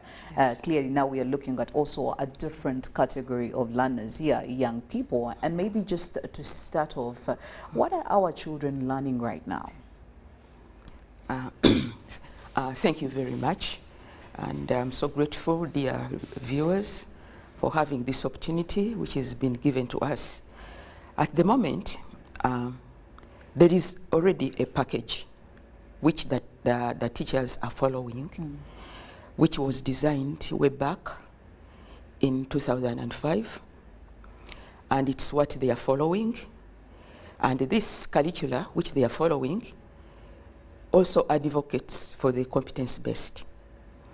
It is not subject-based, but we are looking at a number of areas which are cross-cutting, and also these areas are around the holistic development, which include aspects like social and emotional, aspects like the physical, aspects like cognitive, aspects like spiritual. So at the moment, it's what the teachers are using. But we felt that since 2005, which is around 17 years down the road, yes, it is high time that we have to look at it again. Because today, we are looking at so many global and local emerging issues. Today, we are looking at the new practices. Is this curriculum now addressing that? So we want to get back to the drawing board, and at the end of it, we have a good laid down curricula which can holistically support the teachers in seeing that they support these little children, such that at the end, when this child is at his level, A level, he has it. Yes. And the A level, it will just be sailing the boat. Yeah. Okay, so it has to start right from you know, ground and yes. Okay, makes a lot of sense. We're talking about education reforms, the changes that are happening at all levels, lower secondary, higher secondary, and now we could be looking at even the early childhood levels of education. What would some of these changes be and their significance? And again, this is why I implore you to be part of the conversation. Let us know some of your thoughts, share your 2 cents with us. And if you have any question, of course, it is very welcome. We'll be sharing it with our guest this morning, and probably you'll be getting all the answers that you're looking for. WhatsApp 0709-602-592, and you can also make use of our Twitter. The hashtag is UBCGMU. Let us know about anything and everything you would want to get more details on. But back to you, John. We're talking about the changes. Could you maybe take us through the changes that we should be expecting as a parent, as a teacher, as a child? What are some of these changes we're looking at? Okay, thank you so much, Philomena. We I first of all want to make this very clear because I know social media, sometimes they change a lot of things to show the public that these decisions which have already been passed. Ladies and gentlemen, fellow Ugandans, these are still proposals. Yes. We are making proposals and they are coming direct to you, to the public. You give us our views. We are consulting you so that you give us your feedback and we improve our education system. So these are not things that we have already decided on. We are, just as you can see, we are still making proposals. Yes. And we are still making consultations because curriculum development is highly consultative. So now, going back to the issue about the proposals, we are making a number of proposals that we want to see that they improve our education system. The very first one is that we want to make the curriculum for A-level competence-based. The current one is objective-based or knowledge-based. It's mainly looking at a learner compiling too much knowledge and reproducing the same in an examination.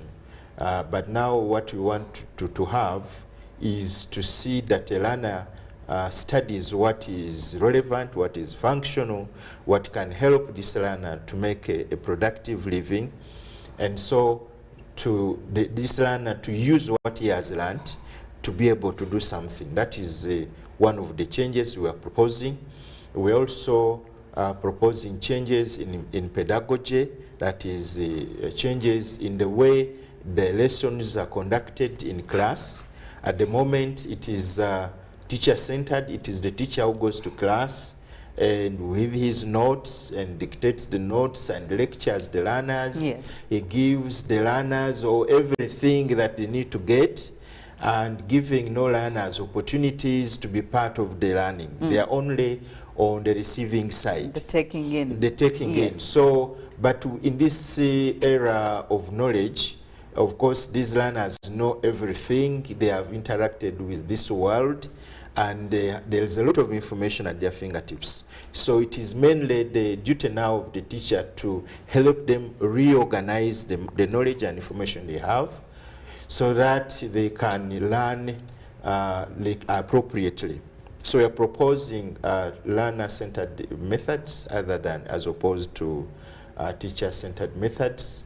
We are also proposing to introduce a school-based assessment. Yes. Just like at O-level, to constitute 20%, whereby a learner, as you join Senior 5, you start accumulating your marks, which will be submitted to UNEP, and then at the end of it all in Senior 6, you have your 20%, and then the end of year examinations constitute the 80%. The other changes we are proposing, of course you've heard, that you know, the education system at the moment at A-level, even at other levels, is so discriminative. It is taking mainly care of those who are strong, those who can go through the rigor of cramming and so on. That's why you find that we have so many people recruited in P1, but very few reach Senior 6. Yes. Very, very few. Yes. So what is the problem? Many of those people drop out, and we have not taken care of them. And all these are citizens. So we are saying no. These are all Ugandans. They have to make, we want them to pay taxes, we want them to be very productive and so on. So we have to take care of them, and we have to have a system that brings on board, a system that is inclusive other than being exclusive. So by that I mean that we want to take care of those learners who are also slow. Yes. Or I can't call them weak, but those slow learners who may not be able to complete all what they want to study in the 2 years. So these learners can be given an opportunity to study for some more time. So we are introducing that, we are proposing that A-level, the minimum, and I want to repeat this, the minimum period is 2 years, just as it is. where a person studies senior 5 and then senior 6, you sit final examinations. So for those who can go through their 2 years, there is no problem.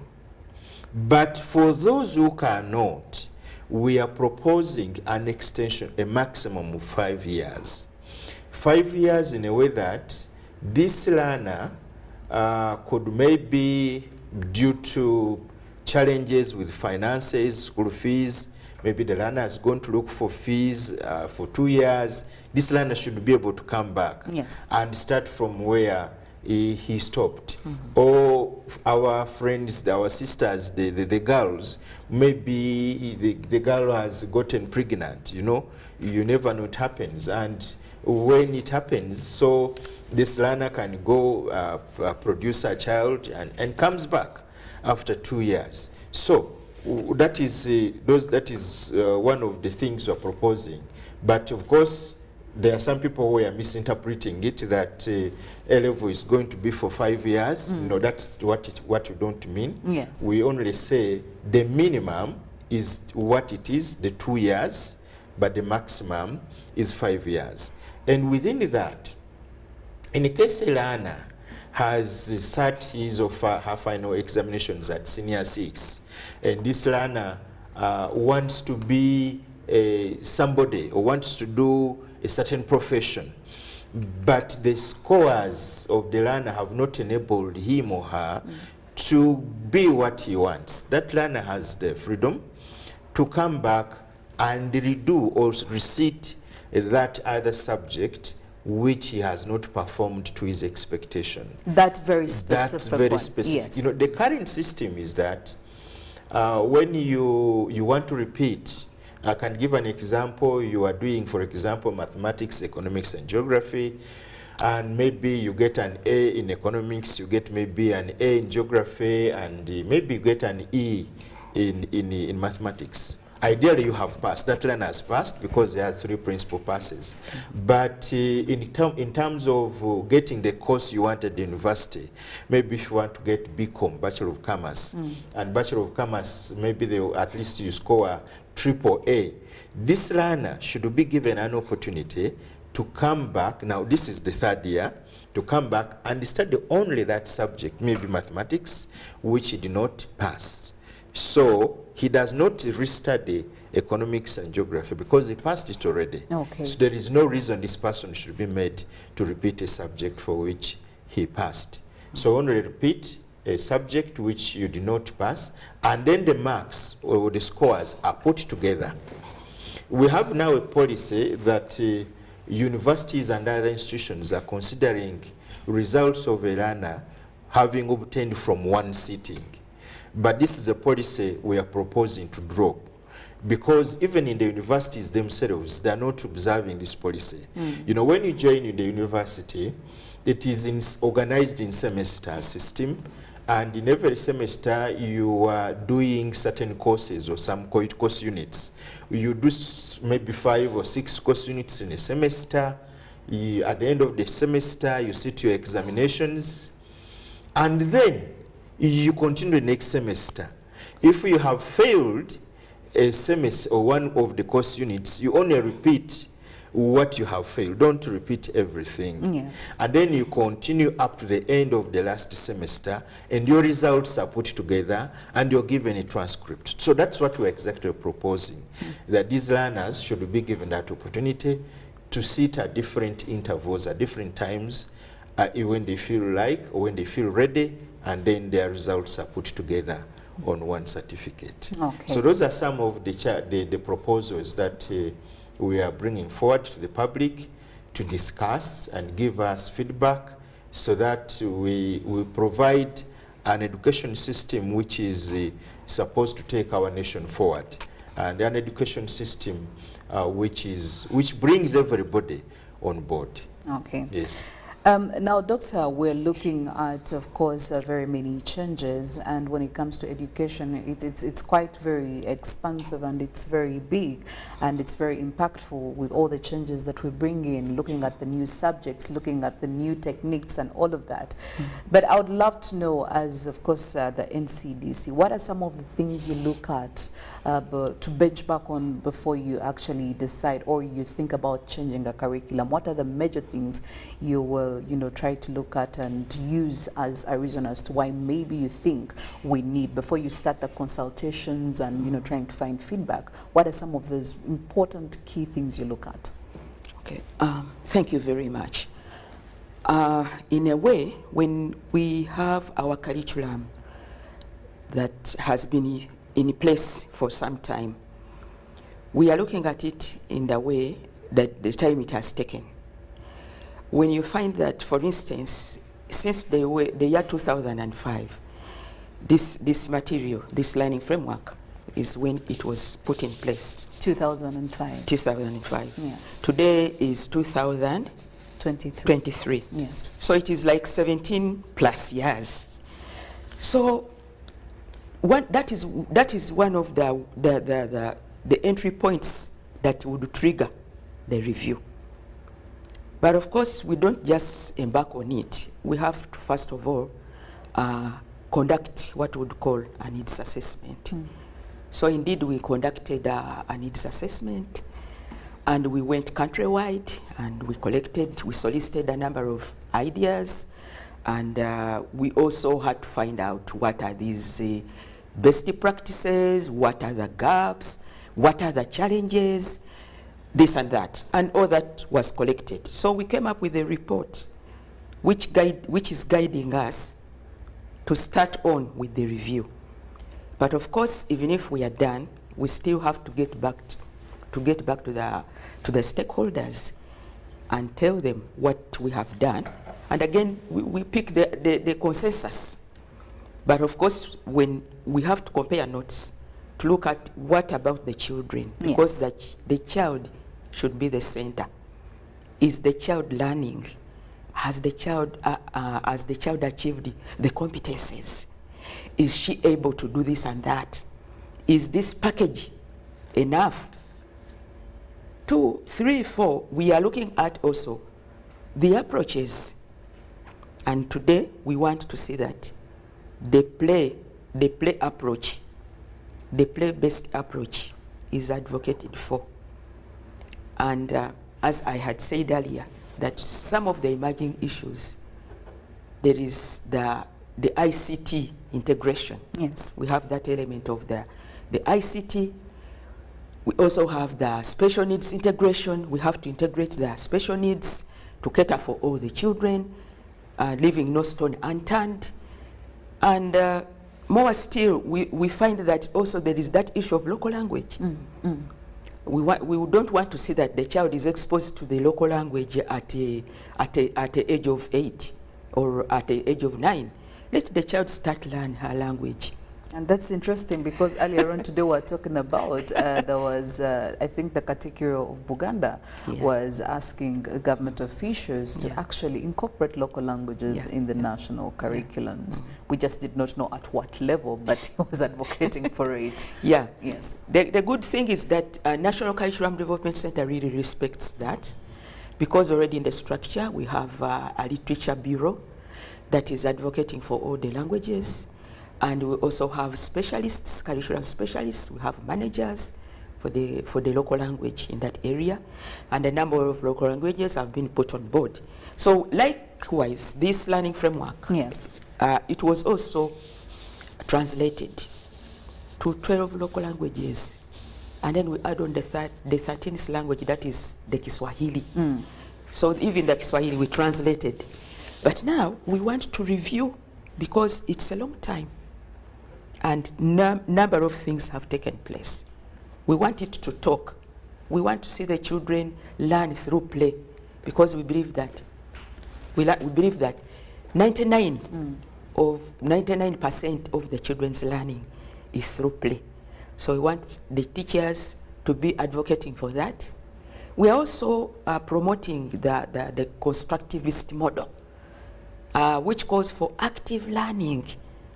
The child is 99% busy learning by doing, but by doing even through play, such that at the end of it all, we don't want to see that this child is given examinations. And the good thing is that there is that already, that policy. Yes. No exams with early learners.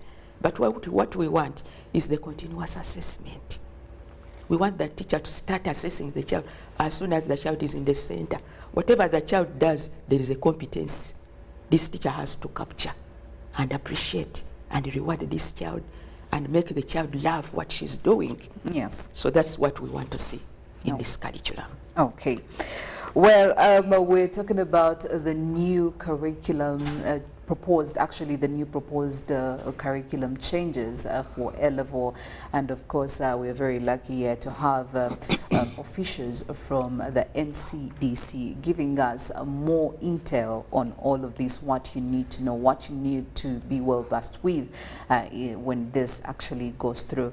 But getting back to the curriculum changes, I love that we're talking about the curriculum changes, but there is a special category of people that I also need to understand if they're being catered for: students with special needs. When we're looking at the results of the recently released PLE results and even O-level results, the students with special needs did not exactly, the performance, I can say, was not satisfactory enough, despite, of course, seeing lots of improvements in other, areas, other students. But this special category of students, and I would love to know, some of these new curriculum changes that have been proposed, do they actually cater and do they service even the students with the special needs? Yes, of course. Just that's why I said that we are proposing to have a curriculum that takes care of everybody's abilities. The slow learners, and of course it includes also those learners with special needs. Yes, the ones that are the special needs learners, yes. Those who are slow, that they may take some time to understand certain concepts. That's why we are suggesting that these learners can be given more time to study up to 5 years.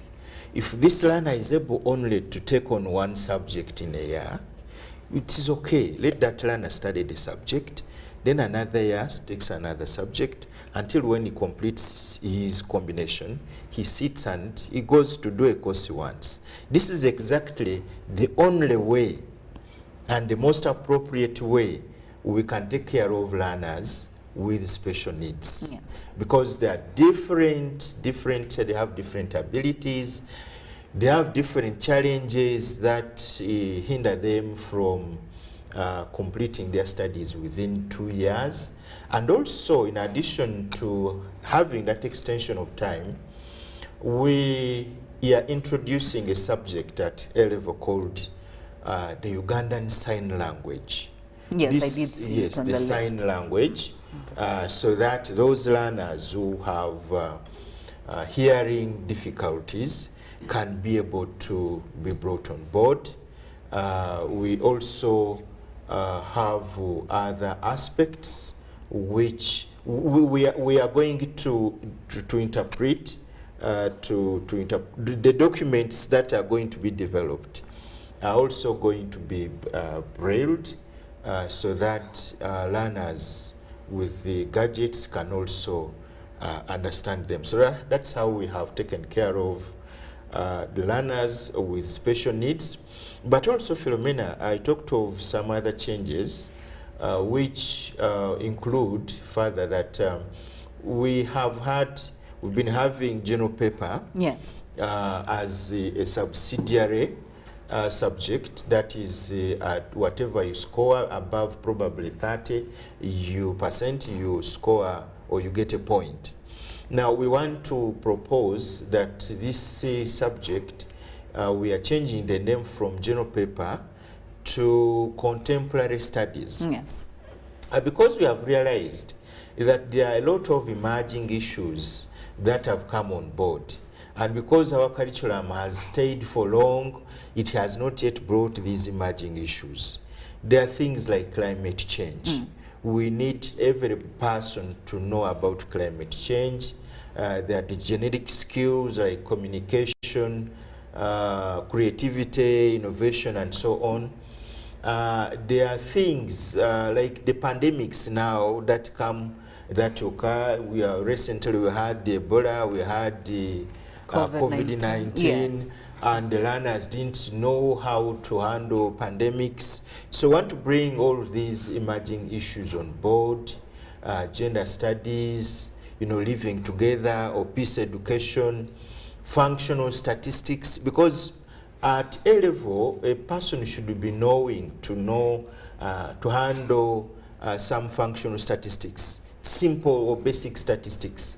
And of course, as you proceed with education, you will meet this. You need to have this in your daily life. So we want to package these contemporary studies to contain those other things that have come on board, and it will be a principal subject that is weighing 3 points, and that is what we want to introduce. Then also, we are realizing, because the curriculum is supposed to answer or to respond to the challenges of the country, or yes. the needs of the country. Yes. And at the moment, we have a big problem of the youth unemployment. You've had the president talking about skilling the youth. Even some youths who have completed and they have degrees, they have diplomas, they do not have skills which they can use to live on or to support themselves. So, and government has spent a lot of money to reskill these people. But at this time, we are proposing that let these learners be skilled when they are still in the education system. That's why at A level, we are introducing an occupation, it's like a subject, but it's an occupation which a learner will study in senior 5. It's going to be like the 4th subject. Now, this subject, a learner will study it at senior 5, and this is highly practical. The learner will choose what to study. For example, you can study about poultry. Yes. And not just studying it, but you have to get involved. It has to be practical. It has to be yes. hands-on. You can study beekeeping. You can study, there are many other, it can be carpentry. There are many other occupations which we are going to package with the help of DIT. And this learner will be studying this occupation at senior 5. And at the end of senior 5, the learner will do examinations administered by DIT, that is Directorate of Industrial Training. And this learner will get a certificate when he passes that occupation at senior 5. This certificate is a certificate of proficiency, occupational proficiency. It shows the employer or the public that this learner has the skills of doing this. It can be videography. You have the skills in operating the video camera. So you have that certificate. And in case you end there, you have the certificate which can help you to get a job, or you can create your own job. So in a way, we shall help our learners and the country to overcome this very big unemployment problem.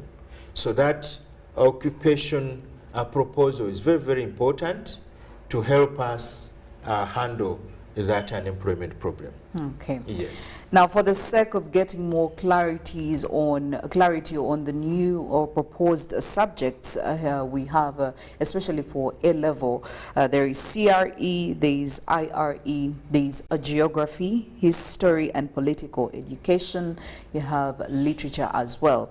And among the science subjects, mathematics, physics, chemistry, biology, and then looking at ICT, art and design, technology and design, nutrition and food technology, textile and clothing technology. We have performing arts as well. We do have economics, entrepreneurship, accounting, agriculture, physical education, and of course looking at the languages, local languages, foreign languages, Kiswahili and Ugandan sign languages that of course we did talk about earlier on here. Actually, John did take us through some of all these. But I do have feedback here and a few questions coming in. There is one viewer who is saying, I think the curriculum is really very favorable in terms of the extensions, but when will they be implemented in schools? I think they're asking for the time. Maybe you're looking at implementing these changes. I don't know who can take that, or do you have any time frame in specific that you're looking at? Well, we are looking at 2025. Okay. When our the pioneers of the new curriculum, that's the time they'll be advancing to A level in 2025. That is when these proposals will also be in place. Okay. Yeah. There is more coming in from another viewer. We welcome all these timely innovations as parents, but please, we need to put more emphasis on that aspect of skilling learners early enough. And I think, Doctor, this is what you were talking about earlier on. Well, I do have also some more coming in from another one saying, yes, thank you so much for these changes. I think they're a bit more practical, and they will be probably an answer to some of the questions of unemployment we've had for a very, very long time. Yes, and coming in from Alex, who is viewing, says that thank you for the program. According to the explanation on the curriculum review to the maximum of 5 years, it seems you are targeting those who have not performed well in L and those that will have disabilities and not those who have performed well. And where does this review put those who drop out of school between primary and O-level, since the biggest number of students drop at this level? How does this, how do these changes address those who have also performed well? Do they work in their favor? I can respond to that? Yes. Yes. First of all, skilling is starting quite early, yes, from primary to lower secondary. And remember, at lower secondary, we also have vocationalized this education. We introduced projects at lower secondary, and we also have DIT there at lower secondary, where the learners will also be doing a vocation or an occupation, which will be assessed. Actually, this year in 2023, it is going to be our first year when DIT is going to assess these the learners who registered for those occupations. So this learner from O-level can even choose to go with this occupation at A-level. For example, if you studied poultry farming at O-level, you can choose to continue with poultry farming at A-level, and you become a guru into it. Yes. There's no problem with that. So we have already provided avenues for learners to get skilled early enough. Now, coming to how do we take care of those who drop out of school? Primary, well, they have started and also want to revise the curriculum. Yes. At O-level or lower secondary, we have made a provision that we know that not every learner, yes, will end up in the university. Of course, there are many that will end on the way, and those that the early leavers, that's why we are skilling them when they study those occupations at O-level, and by good luck they are assessed because they are assessed when they are still in senior 3. So when they get these certificates from the IT, one, they can use the skills to start their own jobs, or to get employed, because they will be given a certificate, and then they proceed to A-level. For those who may not have done maybe the skills, they will have it at A-level. For those who have done them at O-level, they will continue and become gurus or experts at A-level. Okay. Yeah. Well, thank you so much for all the clarification that you have been giving in as, of course, we sign out. Do you have any final shots? Maybe I'll start with you, Doctor. Yeah, thank you so much. Well, one of the issues I would wish to pass on is that soon we shall be coming in to pilot this reviewed curriculum. And in it, actually, we have also labored to look at an area, because we don't call it subject, but we call them areas. And one of the areas is expressing and appreciating through the creative art and performing arts. So in here, there is something to do with the music, dance, and drama. There's something to do with the art, the drawing, the technology of it, and so on. So that's where actually the skilling we are looking at to be starting from.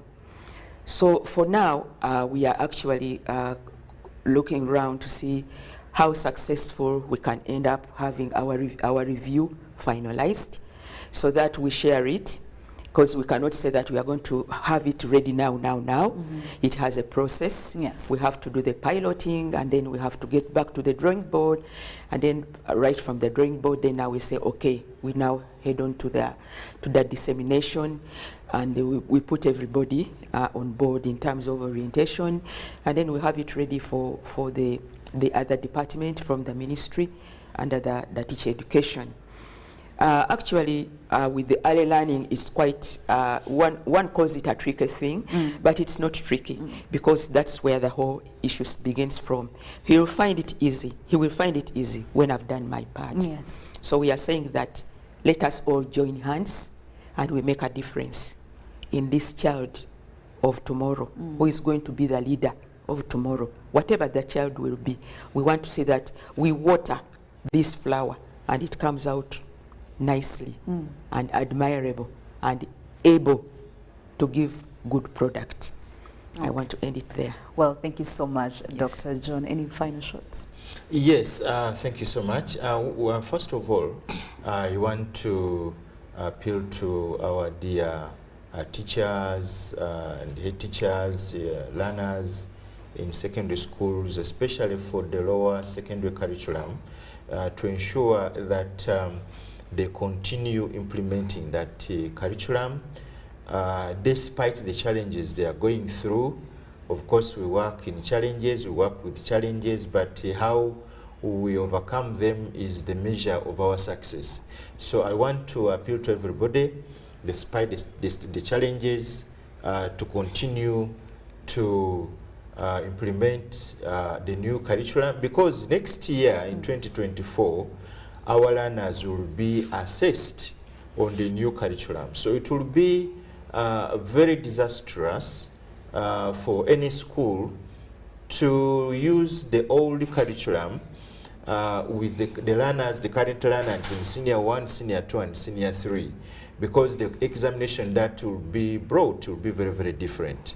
So let schools desist from teaching learners through the old curriculum, and then they emphasize the new curriculum. And everything that we have talked about, the projects are very important, giving learners activities of integration, and of course refraining from administering beginning of term, end of mid-term. Those waste a lot of time. And also teachers should also refrain from giving learners notes or dictating notes to the learners for the new curriculum, because it does not develop critical thinkers. And also for the proposed A-level reforms, we are appealing to the public to give us feedback on what we have proposed. Don't just whatever or brush it off. Give us how best do you think we can improve on our education system, because a good number of you have moved across the country, you've moved outside the country, you know the problems we are having, and these are some of the problems we want to handle using our education system. Yes. So we welcome feedback, we welcome views and opinion from the public, because we're still at the consultative stage to see that we reshape our education system to be economical, because it is very dangerous for a parent to pay a lot of fees to the learner, for the learner, and then this learner out after school, the learner cannot do anything. Okay. Yeah. Well, John Okumu Emorut is the manager secondary at the National Curriculum Development Center, and Dr. Deborah Rebecca Chaze Magera is the manager curriculum specialist, early childhood care and education. And thank you so much for making time to stop by. Hopefully we'll see you here when we are enrolling this. Thank you so much for hosting us also. Thank you for and hosting us. Dear viewers, thank you so much for listening in and viewing, and please take time to send us your feedback. Yeah. Well, Ruben, thank you for the opportunity. Thank you for the opportunity. Sure thing. Yeah. Ruben Pima is coming in to give you more, coming in, of course, from the world of sports.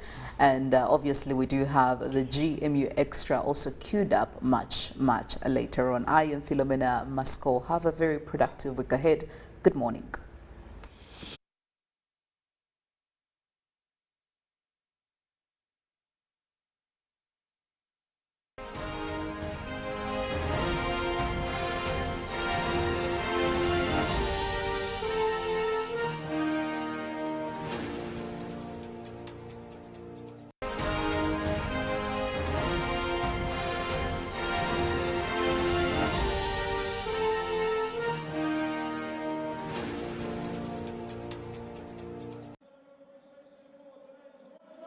Increasingly displaying that they have a team capable of achieving the standards that are expected.